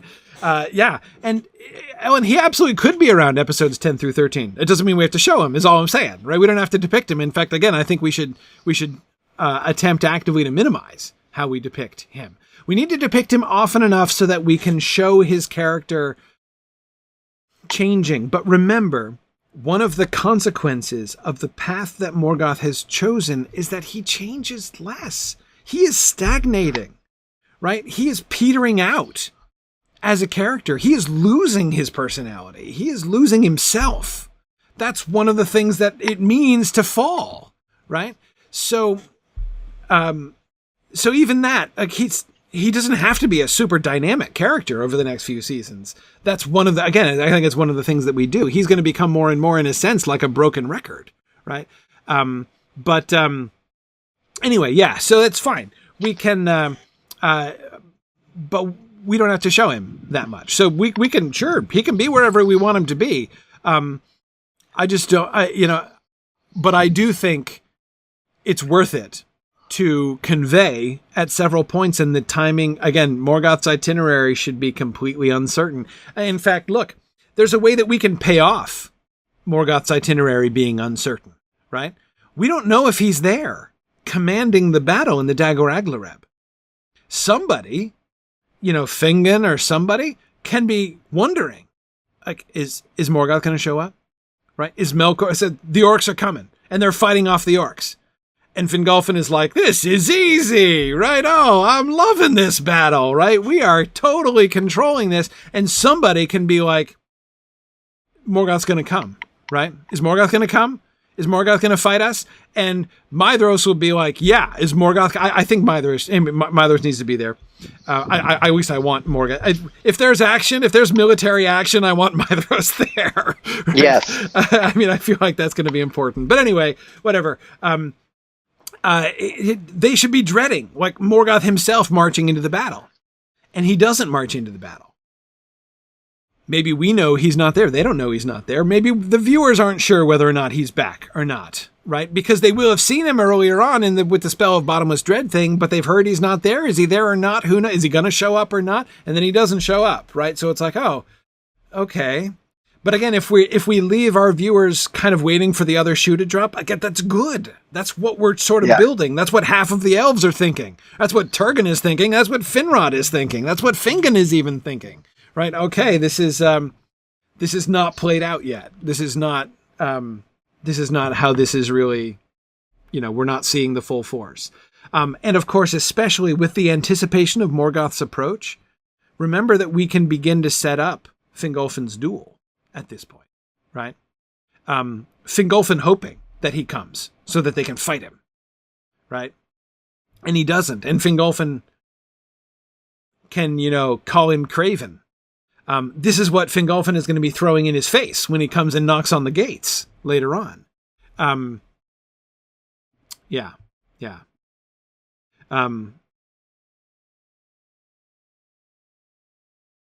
Okay. So that's, I think it's fine. We solve so many problems just by not showing them on screen. I think that this should be a really important, Hakan, again, I'm really grateful for you bringing this up. It was an important reminder for us to think through this general issue. And again, so many problems related to what's going on among the bad guys, and how do we show this? I think the answer to a lot of those questions can be don't show it, right? Don't show it. But I don't want to lose track of the characters. I don't want to lose track of Morgoth's character entirely, and especially I don't want to lose track of Sauron's character. Because I think that that's going to be important. All right.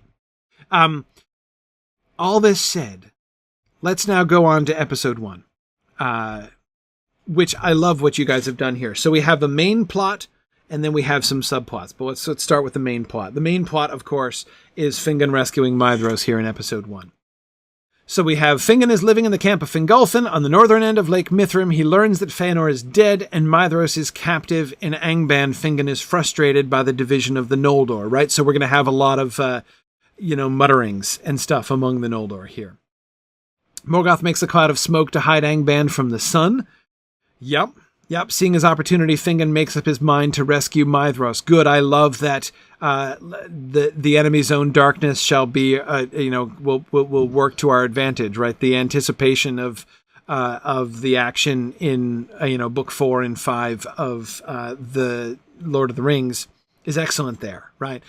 Sometimes that pall of shadow that you cast over the land can backfire against you, right? Kind of fun to tease that here at the very beginning. So yeah, Elle and I agree. Fingon's actions are part of that larger plot of intra-Noldor relations. We do need to understand that. Fingon is, of course, a big part of what Fingon is doing is rescuing his friend, and I want to make sure we've been building towards that, right? We've shown Fingon and Maedhros' friendship in the past, and the remembrance of that friendship. There needs to be something like a struggle here. Fingon was defending Maedhros. Remember, even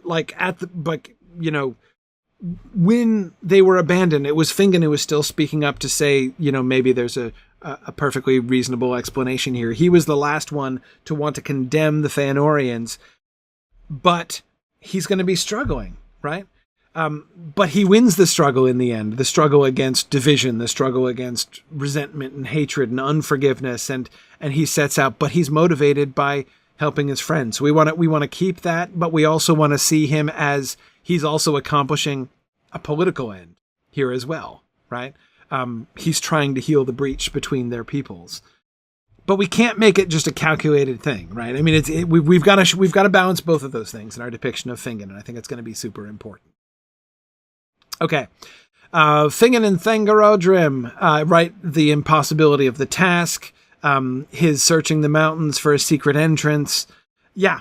And again, I love the parallels that we can establish here, right? It's like when Bilbo and the dwarves are searching for the way into the Lonely Mountain, we should be remembering this scene. Remember that, like, all of those times that Tolkien uses repetition of things, usually in diminishing scale, that's a major, it's not even a theme. It's a major technique of Tolkien's, right? To sort of come back to the same dynamics again and again and show how the same thing keeps happening. It's a really powerful part of Tolkien's storytelling, I think. So we need to be thinking about that. We need to be anticipating that. We've been doing this at some points before, putting in visual scenes that we're going to pay off later on, right? And of course, absolutely, Phil, the parallel with Sam in the tower at Cirith Ungol as well. Not to mention just Frodo and Sam trying to get into Mordor, right? Frodo and Sam at the Black Gate. I mean, I think we should have a scene where Fingon is sitting and looking at the gates, like Frodo and Sam are looking at the Black Gate, right? And saying it's hopeless, right? Anyway, yeah, lots of things like that. Yeah. And then of course some of the scenes we are very detailed parallels, and certainly Maria, as you're recalling here, the way in which Fingon playing his harp and Maedhros, the direct echo of that in the Tower of Cirith Ungol with Sam and Frodo is obviously something that we're going to be very deliberately setting up to pay off later on. It is also, of course, you will recall, anticipating the rescue of Beren by Luthien much sooner, right down the road. So establishing that parallel is another thing that we need to be thinking of. Anyway, okay, so Fingon giving up and sitting down and playing his harp. Yep, absolutely. Mithros begging Fingon to shoot him. Thorondor's arrival. Now here we need to be... Let's pause for a second here. How do we want to do the arrival of the eagle? This is our first eagle intervention, right? This is the first time that the eagles fly in from the west to save the day. As you know, not for the last time, right? Are the eagles going to be coming in? How do we do it? Push that button on the console game controller. And... the Eucatastrophe button. I love that. It's my favorite thing about the War in the North video game is that there's a Eucatastrophe button. Yeah. I mean, does it undermine the Eucatastrophe concept just a smidge? Yeah, it does. But, I have a hard time not loving it. Anyway.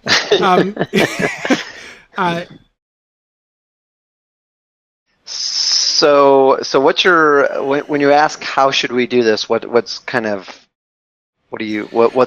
underlying that question? Are you thinking visually? What does it look like? Or yes, visually what does it look like? Okay, visual. And but not only that. So major difference between Eagle Intervention number 1 and many of the future Eagle Interventions, like most notably the very famous Hobbit Eagle Intervention, is the eagles in the Hobbit when they intervene, certainly at the Battle of Five Armies, don't stop for conversation, right? Right. The intervention of Thorondor is eucatastrophic in this moment, but it's a very different kind of eucatastrophe.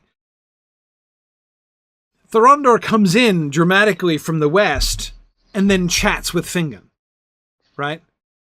How do we do that? How do we have Thorondor come winging in, land, and be like, hey, sup? Need help or something? Right? I mean, in a sense, in this way, the eagle intervention is much less dramatic here. They're not going to come in and, Thorondor's not going to come in and sweep the enemies off the hillside, right? They're not even going to come in and pick up Gandalf and go rushing off with him to Mount Doom, right? It's not, it's not picking up Gandalf and freeing him from Orthanc, right? Conversation happens. Gandalf talks to the eagles when they rescue him from the burning trees. Gandalf talks to Thorondor when he rescues him from Orthanc. I'm not saying that conversation is unprecedented or even a problem exactly, but they've never just come in and stopped, ever. Like, we never see them doing that. They're always picking things up and swooping, right? So to have him come in and kind of land and be like, would you want me to put, I don't know, like, so one option, avoid conversation or minimize it, right? Have him come in and rescue. Or just do it in the style of what we've seen in other things. Mm-hmm. Have him swoop in and defer conversation till later. On the one hand, I would, one idea I just had was, what if he comes in like he's trying to rescue Fingon, right? Like, I'm taking you away from here, and Fingon's like, actually, no, I was going in, not coming out. Instead, could you? So like they talk while they're in the air, right? Well, he's picked up Fingon and he's in the air, and he's like, actually, could you? What would be super helpful, Mr. the Eagle, sir, is to take me over here, right, and put me down by. But see, I don't like that because that would assume that, like, what, Thorondor hadn't noticed Mithros hanging from the cliffside, right? I don't think that works. That can't happen. That's also going to really fuel the why didn't the Eagles take the ring to Mordor thing all over again, because it's like we'll have demonstrated that they can be requested to do things, and we'll. Right. How about something like this? I'm just thinking out loud. What if we sort of do it kind of portray Thorondor's arrival as sort of like an answer to a prayer. Mm-hmm. So for starters, maybe we have Fingon sort of talking, kind of, maybe not necessarily praying, but kind of asking for help. He's despondent. And then instead of showing the eagle flying in, what if it's kind of a surprise, like, Thorondor's just suddenly there behind him, or he suddenly notices him behind him and starts talking to him. Or if he just gets grabbed. If he just gets grabbed. And we don't, and they're like, oh, okay, it's a friendly, right? That's conceivably. Yeah.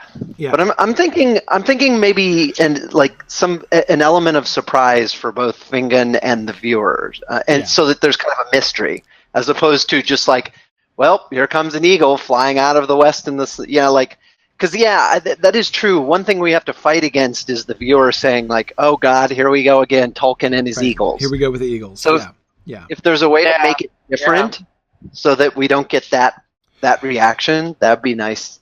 Right. So here's the other thing, or there's several other things. Thing number 1, Thorondor. We want to introduce Thorondor as a character at some point, right? He's going to be a running character here. Yeah. So there's kind of, to me, 2 conflicting things, right? You're absolutely right, Dave, to recall that this is an answer to prayer, right? Fingon prays to Manwë. I almost said to Maedhros. Yeah. No, he about Maedhros to Manwë, and Manwë answers the prayer by sending Thorondor, right?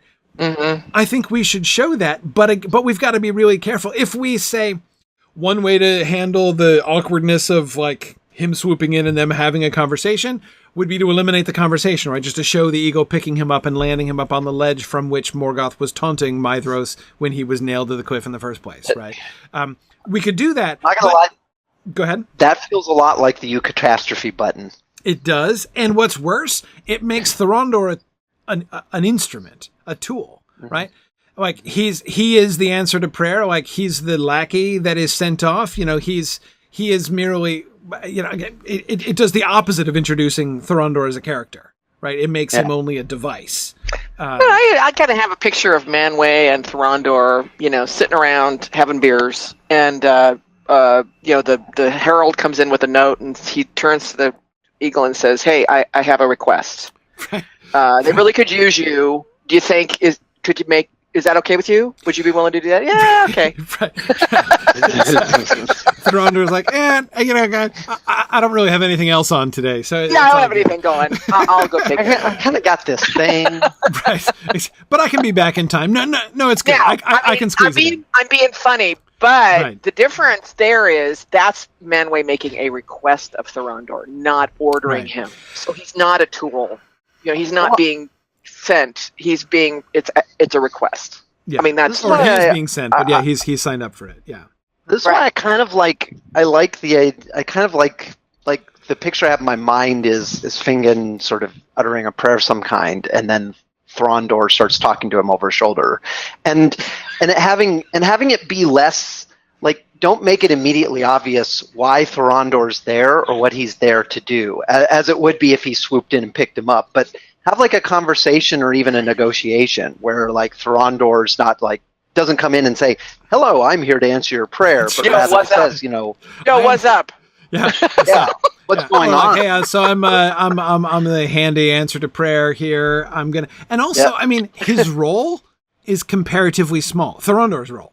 Of all of the Eucatastric interventions, this is actually the least. I mean, it's very dramatic in the sense of he's got his arrow drawn, or his bow is drawn, the arrow fitted to the string, and he's about to kill his friend, and he sends up a prayer, and then wow, he shows up in the nick of time, right? So it's very dramatic in that sense. But what he actually does, I'm going to boost you from here up to here. Thank you. You're welcome. Small service, no charge, right?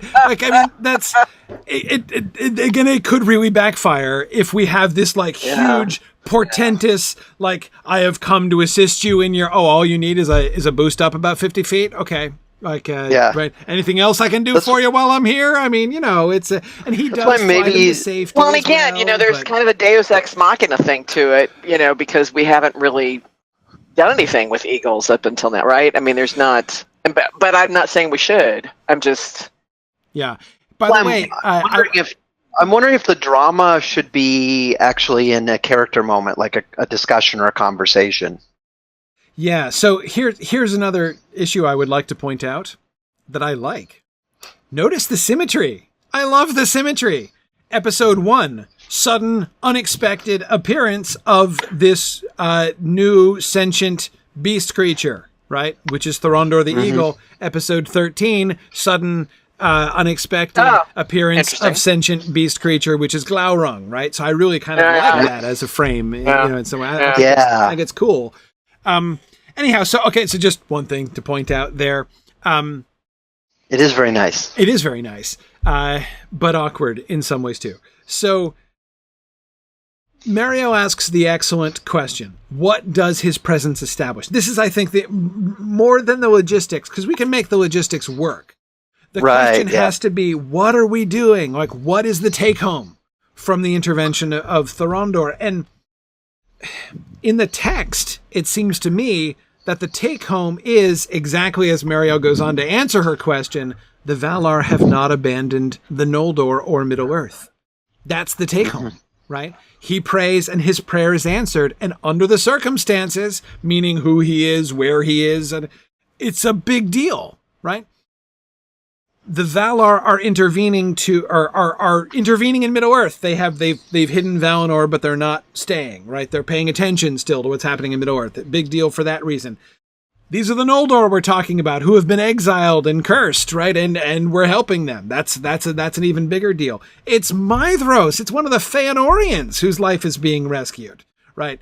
In answer to this prayer. That's an even bigger deal, right? So yeah, to me, that is the main storyline there. And this is the first example, it will not be the last, of somebody invoking the Valar and crying out to them and being heard, right? So the fact that the Valar are paying attention, do we want... Actually, that's really a good point. Do we want a Taniquetil scene here?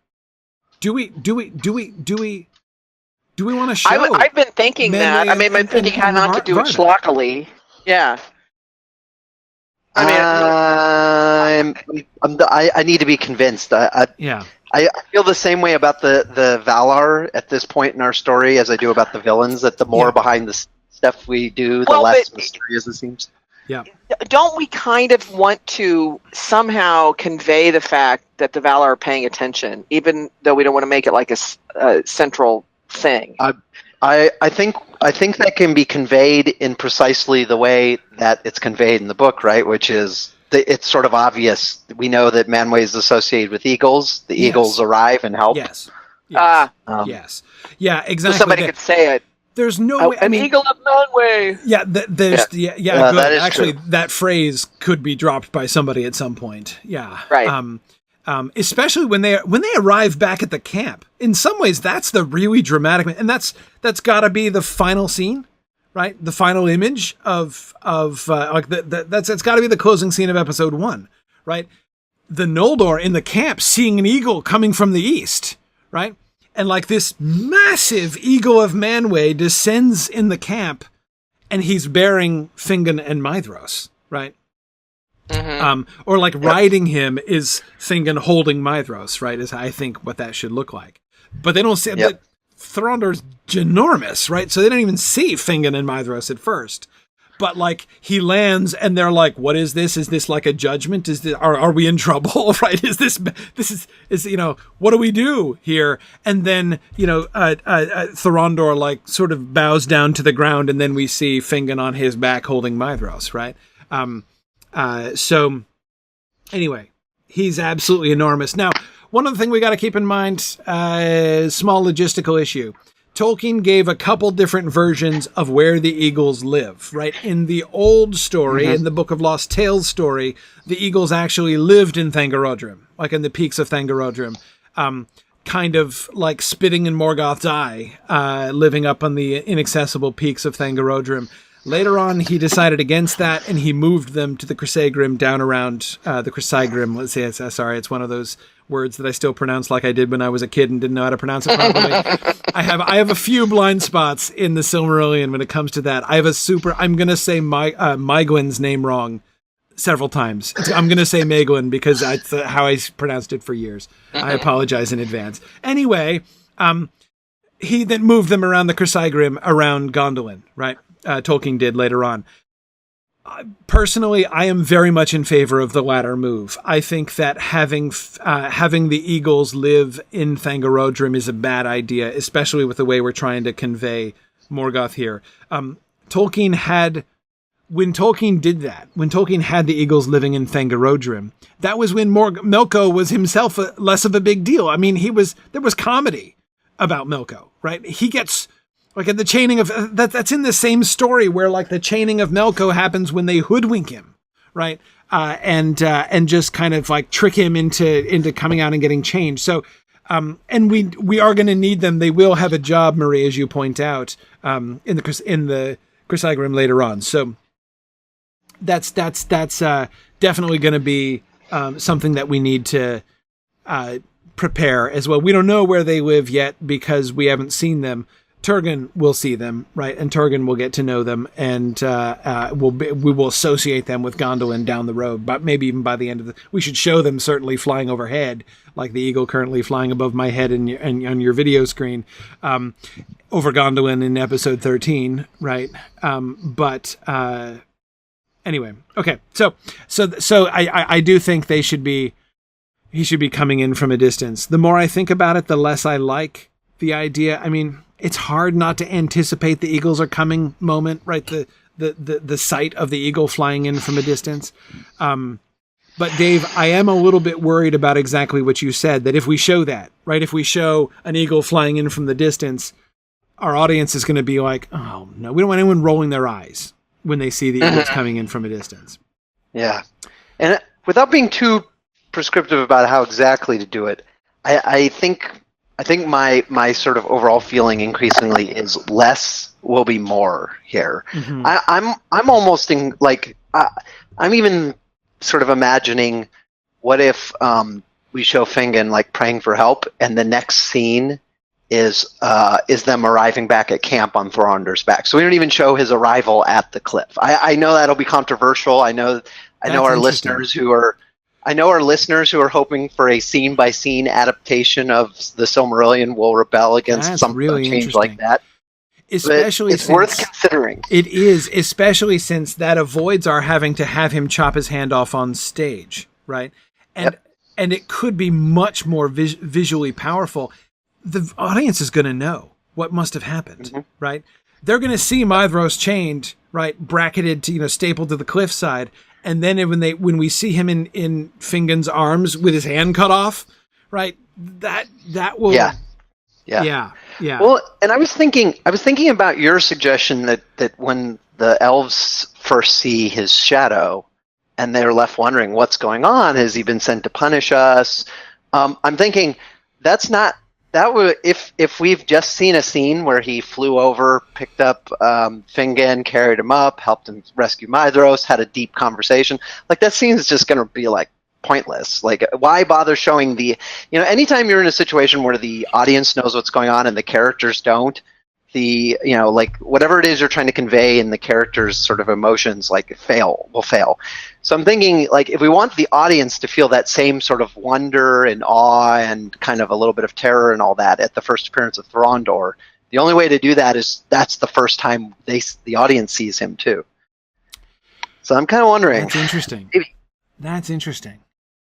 We have the harping and singing scene, right? Yep. We have Maedhros' despair. We have Maedhros begging for death, right? And Fingon pulling out his bow.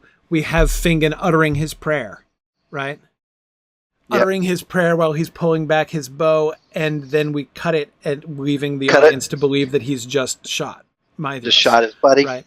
And then we next show the eagle landing in the camp and Fingon holding Maedhros in his arms with his hand cut off. Eucatastrophe! That solves almost all the problems, doesn't it? Eucatastrophe off stage. That solves almost all the problems. I'm thinking that moment where we see Fingon hop off with Maedhros becomes eucatastrophic for the viewer who assumed he shot him. Who assumed he shot him. And of course for the Noldor, right? Then, Fingon, the image of Fingon holding Maedhros in his arms becomes like the visual symbol of the reconciliation of the Noldor, right? Yeah. Yeah. This is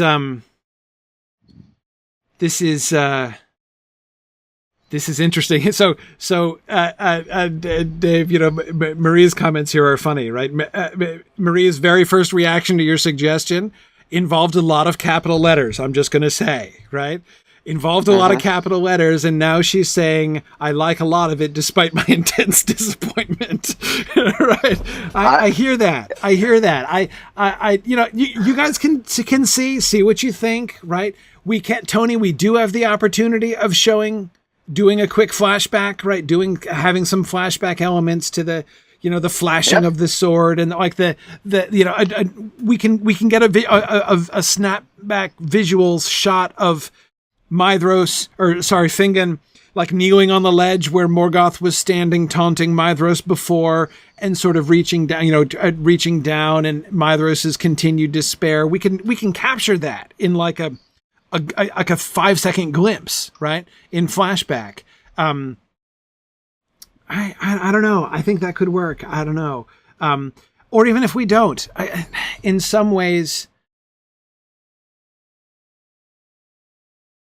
see, again, this is a really interesting example of how to utilize the opportunities that the storytelling medium presents us in order to convey what we're wanting to convey, right? In the narrative style of the Silmarillion, Tolkien gives us just a couple sentences on this, right? The whole scene is over in a couple sentences. We get like 2 sentences describing Maedhros's continued despair and then Fingon cutting his hand off, right? And therefore, right? And therefore you, by only giving us a couple sentences, almost everything that all of us are invested in that scene, like think of all the things that you want to be able to show, right? Think of all the things the reasons that this matters, what it means to Fingon, what it means to Maedhros. Tolkien didn't say any of that, right? We imagined all that because all Tolkien told us was in 2 sentences what happened, right? That's how the Silmarillion works, and it's one of the things that makes the Silmarillion so rich as a storytelling enterprise. It's one of the things I think that Tolkien liked so much about this, and why he shifted to the narrative style of the Silmarillion over the years. When he, as I've said before, as I've kind of said half jokingly, but only half jokingly, when Tolkien started doing the plot summary of the events of the Elder Days in the 1928 sketch of the mythology, and he kind of fell in love with the plot summary genre, right? Anyway, it's so the power of that scene has nothing to do with Tolkien's words, like the actual sentences. And it has everything to do with our being told what happened and left to imagine it ourselves. Having it happen off stage is another way of trying to accomplish the same kind of thing through the visual medium, right? You always risk in the visual medium by showing too much, you reduce the impact because we've reduced that imaginative investment by the audience, right? By the reader. So I don't know. Like, to me, there seems like just from a narrative point of view, from a narrative approach point of view, that seems to me kind of parallel. Now, the counter argument against that is that we've not been using that narrative technique chiefly, right? We have the film thing from the beginning has been an adaptation of the Silmarillion story into a totally different narrative mode, one which is showing the characters and long-term character development and filling out more of the story rather than leaving so much of it to be imagined and sort of filled in by the viewer.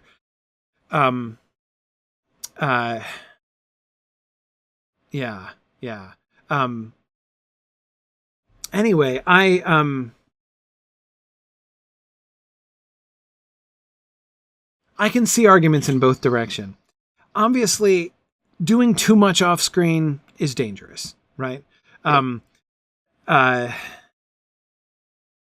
Yeah, Marie says this has been like the theme of today's session, right? Show less. In fact, let's just not show any of this at all. Right? It's true. That's kind of the direction we've been trending today, isn't it? I know. And I can definitely see an argument. The thing that really attracts me, Dave, about your particular suggestion here is it's not just that I really kind of like it as a storytelling device for this moment and this kind of moment. I think that it also solves a lot of problems. Yes. I have a really hard time thinking how we can thinking of the number of things we don't want to lose, right? We don't want to lose the answer to prayer thing. We don't want to lose the majesty of the eagles thing. And the association between eagles and eucatastrophe. We don't want to lose, to undermine, like sort of the drama of Fingon's accomplishment. But there's a risk of that. I think by depicting it, by showing the arrival of the eagle, by having depicting a conversation on screen between Fingon and the eagle, by showing the chopping off of the hand even, I even think of there are a bunch of hand chopping moments that we might not want to recall, right? I don't want it to look like Luke Skywalker, for instance. Yep. Right? Yep. I really don't. That's not a good Luke Skywalker moment, in my opinion. It's well, and I think a thing to consider, maybe one of the things that we're working through here is kind of sorting out, like on a story thing like this, is what we really care about the sort of iconic scene or moment, or is what we really care about the character and the stories? And there's a tendency, especially with something like the Silmarillion, which is told, I think, a couple levels removed from characters sometimes, to focus on the iconic moments. Oh, the hand chopping moment, it's such an important moment, but it's like, is it real? Like, if you think about it visually on screen, is it really that great of a moment? Or is what's really interesting what comes afterward? Before and after. After. Yes. What leads up to it, and then what are the consequences of the rescue, and all the stuff that we'll be able to do. With all the stuff we'll be able to do with him learning to fight with the other hand. That's an example of just, there's a single line, it's a throwaway line. I learned to fight just as effectively with the other hand. Okay, whatever. I mean, that Game of Thrones has gotten a lot of hay out of doing that with Jaime. Right. We could do something similar, go in a different, it's obviously a different direction because Jaime's not as effective. Right. But I think there's a lot that could be done, and I think those are the things we should, instead of getting hung up on like trying to make sure every scene we want appears on screen exactly as is in the book, we should be thinking more about like what's going on underneath that's really important in the story. Exactly. I mean, what does the scene mean? And can we make sure we are conveying what that scene means? That's more important than like that we actually depict the stuff. Yeah, no, I agree. And so no, exactly. I think that says it really well. And I totally agree. So by the way, Marie and Nick were talking about not wanting to lose the moment where Maedhros is begging for death. No, absolutely. We totally do that. Like, in fact, that's the emotional peak, I think. This where he's begging for death and Fingon is drawing his bow and uttering a surprising, honestly, and desperate prayer to Manwë. I mean, Fingon's praying to one of the Noldor, right? He just finished, being exiled, and he's praying to Manwë. That's kind of desperate and gutsy, right? And sort of shows where he is. Anyway, so the begging for death, the decision to shoot him. The question becomes how do we most effectively deliver relief from the tension of that moment? Is it by having an eagle swoop in off screen, or is it by doing something else? Right. And here's the other thing. The second moment of despair, right? It's not the hand chopping scene so much that I'm afraid of. I'm a little bit afraid of it, but not too afraid of it. The thing I'm more afraid of is having Fingon leaning down from the ledge and being like, "Nyeh, nyeh, I'm trying to get the bracket off, but I can't." And then Mydros being like, "Hooray, you're here to save me. Oh, I was just begging you for death." It's like, okay, no, wait, maybe I should. Oh, wait, no, you can't get it. The staple's stuck super hard. So I guess you'll have to kill me anyway. Like that's, I mean, obviously I'm not saying that scene couldn't be done well. And I know I'm sort of making fun of it and exaggerating, but the point is, the point is that we don't. In executed, watched in real time, it's not going to have the same poetry that, I don't think the so. very short, succinct passage in the book has. And I think that we increase the effect of that by not showing it rather than decreasing it. Or at least not spending a whole lot of time on it. Mm-hmm. Mm-hmm. Yes. Yeah. So there's a lot there. And so Nick was just quoting the passage from the Silmarillion, which is, of course, evocative, that it's the whole thing from even as Fingon bent his bow, we have the whole thing is 3 sentences. 3 sentences. Including one short sentence, but Fingon could not release the Hellwrought bond upon his wrist, nor sever it, nor draw it from the stone. Again, we want to show all those things, right? I'm trying to pull it out. No, I can't get it. Hang on, let me try hacking at it. No, that doesn't work either. Do you what we really need, if only we had better tools, man. Well, I guess I'll just have to come no matter how he tugged at it, he couldn't he wedged his sword under it and tried to pry at it like a crow. That didn't work either. Yeah, exactly right. Hang on, let me fetch my tool belt and we'll try this again. I mean, again, I'm exaggerating, but again, this is, to me, that's the real fear. And again, even you look at the way that Tolkien describes it, right? Mydros has just been begging for death and Fingon is bending his bow, right? And then again, therefore, in his pain, Mydros begged that he would slay him. But Fingon cut off his hand above the wrist and Thorondor bore them back to Mithrin, right? That's what the Silmarillion says. Now, again, it's powerful. Again, there is much poetry in it, Nick, as you say. But I don't think depicting in that would have as much. Again, like, he's already begged for death. We're going to have him beg for death again the second time. Again, I'm not saying it's impossible to do that well. I could imagine, for instance, like a stage play or something, which like does the story of Mydros or something, where real work is done there and where it really means something. But I think Dave's suggestion is really cool. Anyway, all right. I'm not gonna insist. We're gonna we're gonna leave how it's done to the script team and see. I'm just saying I think Dave's suggestion is pretty awesome, and I think that would work. What if all I'm saying is less is more? Yeah. Yeah. Less, I think in this case, I think is more, but we're not shying away from the scene. Yeah. And we're certainly not shying away from what's really important, which is the story. Yeah. And I don't, so Nick's worried that it's going to be anticlimactic. I don't think it's going to be anticlimactic at all. No. I think the emotional climax, the emotional height of the episode is that, like, I'm going to shoot him and the audience believes that he shot him. Right. And then the resolution is going to be not anticlimactic. Like seeing Fingon descend from the eagle holding Mydros in his arms, that's very climactic, right? It's not action, right? It's not an action sequence, but it is I think can be an extremely powerful resolution of that whole sequence. Can we get like an itty bitty foreshadowing of the eagle with an eagle cry as it fades out? He bends his bow. We're fading out. As he bends his bow, you hear a wee, whatever that noise is they make, that eagle cry. Yeah. We can potentially do sounds, so yeah. Yeah. Yep.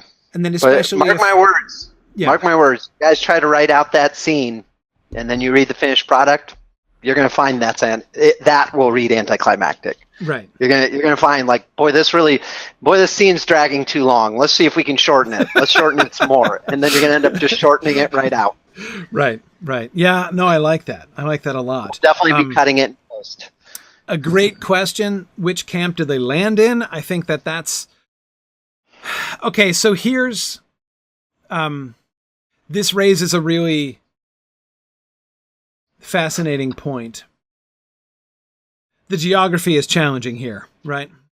There are good reasons geographically to have the camp of the Feanorians and the camp of the Fingolfinians on opposite sides of Lake Mithrim, right? Because we want to keep them apart, right? I agree with that. Obviously I agree with that concept. But if they're separated by like the camps, if the camps are separated by 100 miles, it's going to be a problem. Here's what I want. I want both of them. I want this to be a moment of reunion, right? I want Feanorians and Fingolfin. I want them all there.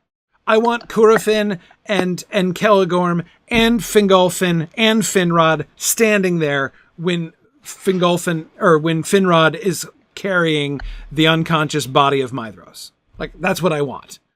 How do we make that happen? I don't know. But maybe they interrupt a council of the chiefs or something. I don't know. Maybe there's been some sort of council of the leaders. Yeah, they don't necessarily have to be, but it has to be witnessed by everybody. I do think it'll be anticlimactic if Finrod descends from the eagle in the middle of nowhere and has to hike carrying Maedhros in any direction.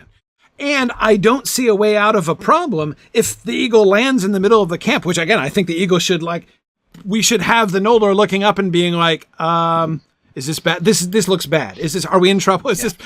Are we being attacked? Wind. Here? Right. Yeah. Big winds. There should be, and again, Thorondor, I think, should be enormous. So he lands but then they see, no, this is a good thing. And we see the dramatic descent of Fingon with carrying Maedhros and the emotional reveal of Maedhros' body and the sort of horrible, suggestion of his mutilated and badly wrapped wrist. Because again, his like field dressed amputation wound, right? It's hard to stop somebody bleeding to death, even if he's an elf, if you're on the side of a mountain, without proper medical facilities and you just cut his hand off. There's a reason that sort of thing is often fatal. I think, if you ask yourself what's really going on here, the two big things are the reconciliation and the reveal that the Valar haven't abandoned Noldor. And the personal, so the question becomes, relationship what's between the most Fingon and Maedhros. Will this be I think if you handle that moment, Thorondor's arrival to the Noldor properly, there's no way this is anticlimactic because this is the big reveal. This is where everyone's like, oh God, what's going on? And then it's, the dawning realization, there's Fingon, there's Maedhros, they rescued him, the Eagles helped, the Eagles are from Manwë, Manwë helped us. Yeah, exactly. Hey, I would like to kind of insert a little sidebar here, and I think it's just more of a reminder than something that we're not doing. But I just want to say this, and it made me think of it when we were talking about shortening all the talk we've just been having about the scene and whatnot, and my saying the thing about the eagle is let's not forget these are not stick figures we're dealing with, and everything doesn't have to be done, with dialogue and stuff. The scene that I think of is Martin Freeman as Bilbo Baggins in Bag End in the movie, the morning after when he wakes up and the dwarves have gone. And in that, I don't even know how long it was. 30 seconds. He went through, you could write 5 pages right. of what he went through visually in that. And I think the Silmarillion is even more that kind of a work where we need to be very nuanced and incorporate the fact that the actors themselves are going to need to be showing us X, Y, Z. It's not dialogue, but it's, so-and-so conveys this. so that the viewers understand, that kind of thing. I just want to say that because I especially the Silmarillion, I think, I'd like us to keep that nuanced piece, and I think it's totally possible to do it. It's just, and so we have sounds, we have face, we have the actors' ability themselves to do nonverbal communication. Yes. And I just think we need to remember that.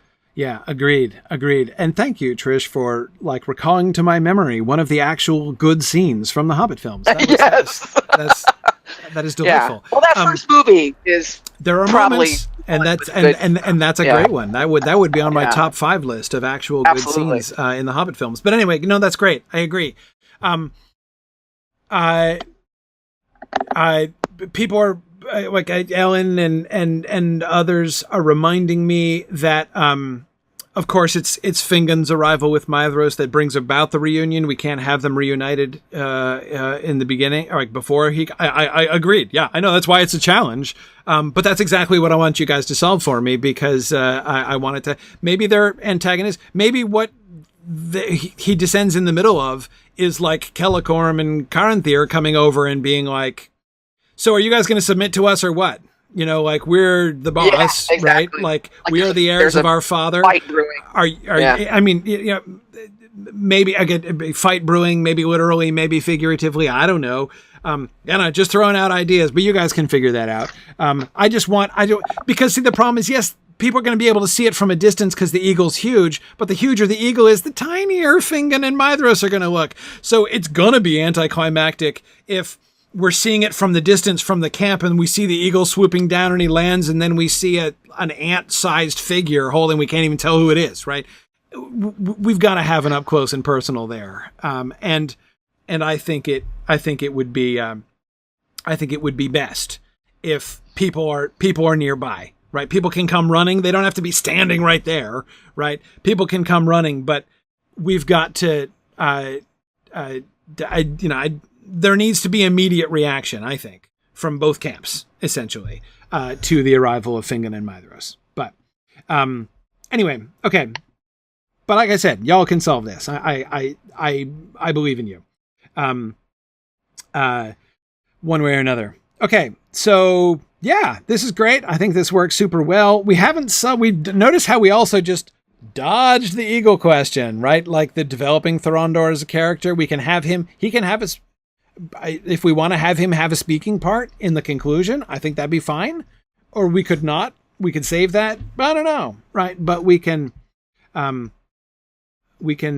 that. Yeah. Oh, Ellen, I totally agree. They can't be living together. Yeah. No. There's no way the Feanorians and the Fingolfinians are living together. I'm sick of saying the rest of the Noldor. Yeah, but I just want them present. I want them near enough to come running and all be there when Fingon is still standing there holding Maedhros, and not being like, okay, they're coming, but it's going to take 10 minutes, so I'm just going to put him down for a minute, or I'm going to hike holding him. He needs to come down from the eagle and be standing there holding Maedhros, and both families come in. That's all I ask. Somehow, however y'all want to arrange that, I'm fine with that. Yeah. And Milthalio, I agree. If we build the elves' dread of the eagle's approach really well, then it will lead to a W catastrophe for the viewer, right? Not only is this not a disaster, it's an act of grace, right? And that's kind of amazing, I think. That could be really, really good. Okay, so let's think about the subplots. So we've got 3 subplots identified for episode 1, in the Angband story. So we've got the reaction to the sunlight, and we need to be doing that, the cloud of smoke. So that's going to be happening. That's going to be certainly involved. By the time Fingon is up there, we're going to have the darkness and everything. Point 3, I think that fits into my category of stuff I don't want to depict, right? We definitely don't need more. I definitely don't want Morgoth alarmed. I don't want to show an alarmed Morgoth. I'm okay with showing Morgoth occasionally angry, right? But I don't want him to. We don't need Morgoth being like, oh shoot, oh man, I didn't see that coming, right? Again, because then he's gonna be down into comic villain quickly if we do that. Anyway, but Yeah. Yeah. Okay. So that's fine. I don't think we need to depict that. Círdan's story. Yes. So yep, absolutely. The first contact between the Sindar and the Noldor, that happens in the middle of this. Yep. Yep. Including also, like if we want to have Galadriel and Celeborn see each other for the first time, absolutely cool with that. I don't want to have any, I don't actually, as I was joking about last time, want to have a slow motion, fuzzy glamour, picture of, Galadriel's eyes as she gazes into Celeborn's eyes. But anyway, that they meet for the first time, I think would happen here. The reforging of Ringil. Sure. Yeah. And of course, what I like about the reforging of Ringil here, Fingolfin we need to make it clear that Fingolfin is reforging this, this sword is for Morgoth, right? He is dedicated to fighting Morgoth, and this is going to be his we saw him breaking Ringil before. This is also about, we are anticipating his taking up the preparing to take up the leadership, right? When he becomes the High King, that will have been sort of anticipated in his reforging of Ringil, I think, right? We can show him like he is fully planning to play a very central role in the war against Morgoth to come. So Maria, exactly, having that interact with his hearing about his learning that Feanor is dead, right? That can interact with his reforging of Ringil in complicated ways, right? To be like, there's a sense in which he's not exactly following in his brother's footsteps. He's differentiating himself from Feanor, and yet he does feel that like now the burden of their father's vengeance is on him, right? So yeah, but of course, one of the tensions here in the Feanorian camp, right? One of the questions is there should be at least some question in the audience's mind. Is he reforging Ringil? Is this foreshadowing war with the Feanorians, right? He's like, oh, look, it's the Sons of Feanor. Feanor's dead, but the Sons of Feanor are still around. Hang on, I'm going to reforge my sword and I'll be right back with you, right? I mean, I think that to show that war is a real possibility, that they could end up fighting each other on both sides, and especially it's going to be primarily the Fingolfinians, right, who are going to be, I think they're going to be the most aggressive ones, especially Angrod, probably. So anyway, there should be some doubts, I think. The warlike preparations can be uneasy in this way. And then, of course, yes, we get the tension with Círdan, the really awkward three-way, right, between Círdan and Fingolfin and Curufin, who is presumably the spokesman when Maedhros is gone, right? So, yeah, like what to tell them, to what extent do we pretend to be buds over here, right? Oh, no, there's no problems. No, we're all happy. We just have separate camps because, that's just sort of what we do. Anyway, yeah, there's thinking about how to do that tension and to articulate that, I think would be a really important thing. Good. All right. Excellent. Episode 2. We're just about done.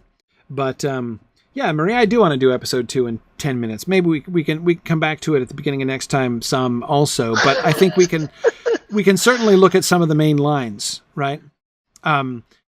The main plot line, it seems to me, of episode 2 is the Noldor reconciliation, right? Maedhros, which has been prepared and anticipated in that visual image of Fingon holding the maimed Maedhros in his arms. Maedhros, time has passed. Maedhros is better. Maedhros cedes the High Kingship. Fingolfin is crowned.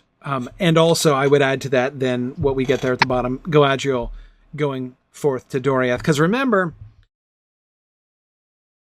we're getting to do the stuff that Tolkien didn't do, right? So Tolkien added a sentence in the Silmarillion about how Galadriel also wanted to have kingdom set up on her own, but he did not really integrate Galadriel into the story of the Silmarillion, right? So if we are going to be thinking about Galadriel as we mean to do all the way through, she's got to be a part of the political scene.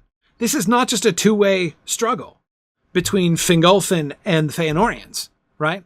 There are other players in this, and Galadriel, though she's a minor player compared to those two, she's in the picture, I think. And we put her in the picture in season 3 with her, we set up a little, like, sort of at least the hints of a rivalry between her and Fingolfin, right? Her desire to lead, her putting herself forward, and I was suggesting that her emissary status to Doriath would be part of that. Like, she goes because she's trying to carve her own place, right? She submits to Fingolfin. She's not going to put herself forward as a candidate for the High Kingship, right? Hey, I've got an idea. How about y'all fight about it and just make me king, right? That's not what I see Galadriel doing in this conference. But again, she's still thinking about it. She's still putting herself forward. She's submitting because she had that moment with Fingolfin, right? She acknowledged Fingolfin's leadership at the end of season 3, and we don't want to undermine that. We don't make her go backwards on that. But she's not given up either, right? She's not yet had her humbling crisis, right? That's going to come when she meets Melian. So the Galadriel who agrees to go off to Doriath is still the Galadriel which is on the sort of alarming trajectory, right? And well, why wouldn't she consider herself a candidate for High King? Well, that particular Galadriel, pre-Melian. She might privately, but I don't think she would put herself forward, especially because of the respect that she gained for Fingolfin. It is an important, I mean, Trish, you raise indirectly a really important point. We need to resist the temptation to think about elvish succession in a purely primogeniture kind of way. Yeah. It's clearly not a primogeniture thing exclusively. It obviously factors in, right, with, the question about, like, Maedhros's claim is based on a kind of primogeniture, right? But it's not a guarantee, right? It's not a guarantee, no. Right.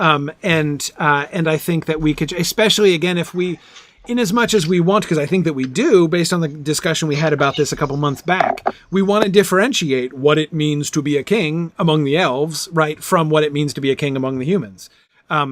It just has different connotations. So, it should seem less absurd. I mean, if the youngest of all of that generation, because she is, right? She is, as Marie says, she's the youngest of the cousins, right? If the youngest of the cousins puts herself forward and is like, no, I should be king, right? It would look silly from, we don't want people being like, okay, Galadriel, do we have to spell out for you exactly how far down the line of succession you are here, right? That's ridiculous. It shouldn't be ridiculous among the elves, I don't think. Because again, we convey that kingship means something different. The idea of passing on the kingship should mean something different.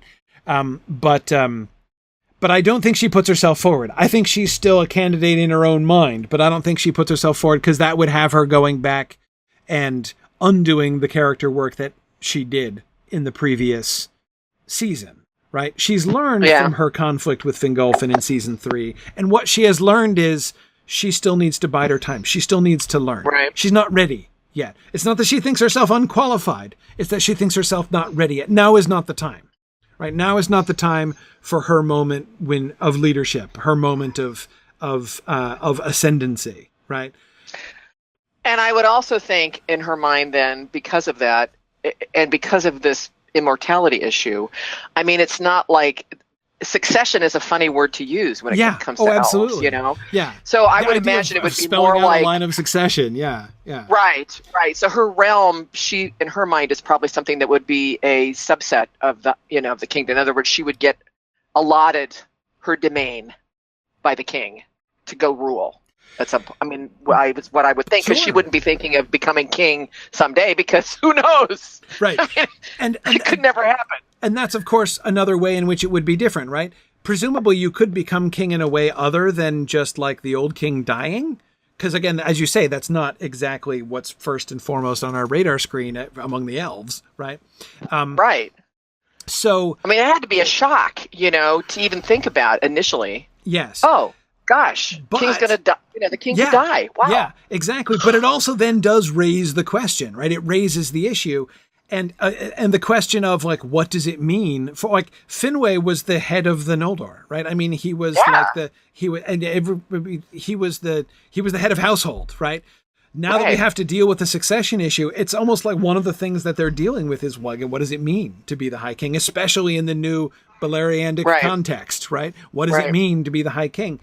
And we decided that it meant basically to be kind of first among equals and commander-in-chief in the military efforts, right? Those were the main things that it meant to be High King. So putting ourselves... So that doesn't preclude her going off and setting up her own version of Gondolin, say. Not at all. Nor, I think, does it necessarily preclude her thinking long-term, right? Her thinking, okay, first I need to set up my own kingdom, right? And establish myself among my peers here. Step 2, maybe down the road. It's not that maybe down the road... Uncle Fingolfin will croak. That's not necessarily her thinking. Instead, she's thinking, maybe someday I'll set up my own kingdom, and then maybe the time will come when the leadership will need to change, right? I think it's the idea that the High King might at some point step aside and say, actually, I think we can all agree it's time for some, there are reasons why this other person should be High King now. I don't see any reason why that couldn't happen, right? I could see her debating this with Celeborn. I mean, I could see her having conversations about this Celeborn where they'd almost like be debating it. Yeah. Where she could say to him, there could come a day when the king should change. And, I could be in that position or, so that we get to see her thinking because she trusts him and that he's somebody that she would, she would share those kind of thoughts with. Right. Exactly. Yeah. So, I mean, I think that there's a lot that we can do with setting up her, but the fundamental point I want to make is that like we need to get this we need to get glimpses of this Galadriel, this like kind of chastened after season 3, slightly older and wiser but still ambitious Galadriel, right? That we're getting here in episode 2, and that is what is motivating her to go to Doriath because we want to set up and I agree, Marie. Yes, when Galadriel doesn't set up a kingdom, it should be weird. Right? She's the last one to not have a kingdom, which she's like the first one ready to do it. Right? She's already planning in her mind. And this is one of the ways, she's trying to, part of what she's doing in going to Doriath is trying to feather her own nest in a sense, right? She's trying to set up, if I'm going to go over there and I'm going to set up myself as a prominent figure among the Noldor, emissary to the Sindar. When I meet Thingol, right, I'll be talking with him and I'm sure I can set up a sweet spot. In other words, she's kind of thinking of doing something like what Finrod ends up doing, right, in Nargothrond. So she's imagining something kind of in that direction. A cooperative thing. I'll recruit Thingol's help and I'll do that way. I can set up kind of an alliance and power base among the Sindar as well. She's thinking in these kind of ambitious terms, right? And then she doesn't. And she's the only one left without a kingdom. And it's weird. Like we can see that she has really, it's one of the ways we convey that she's really had a crisis. Okay. All right. We'll clean this up. There's a few more things to talk about and maybe looking more in depth at the plots and subplots of episode 2. So we can return to this a little bit at the beginning, but I think we have a lot to work with there. And so for next time, we want to keep going the next few episodes. We'll tidy up episode 2 and then I want to go through at least 3 more. I think we can make it through episode 5. Maybe that's my ambition will be to make it through episode 5 next time. Betting pools will be open at the top of the hour, so place your bets. Exactly. And which reminds me to say that our next session will be on Friday, April 19th. So we're back to the original schedule that was originally posted. So 2 weeks from today will be our next session, Friday, April 19th, and we should be on the every 2-week schedule again, unless something unexpected occurs, unless a discatastrophe occurs. Anyhow, so we're gonna work through this.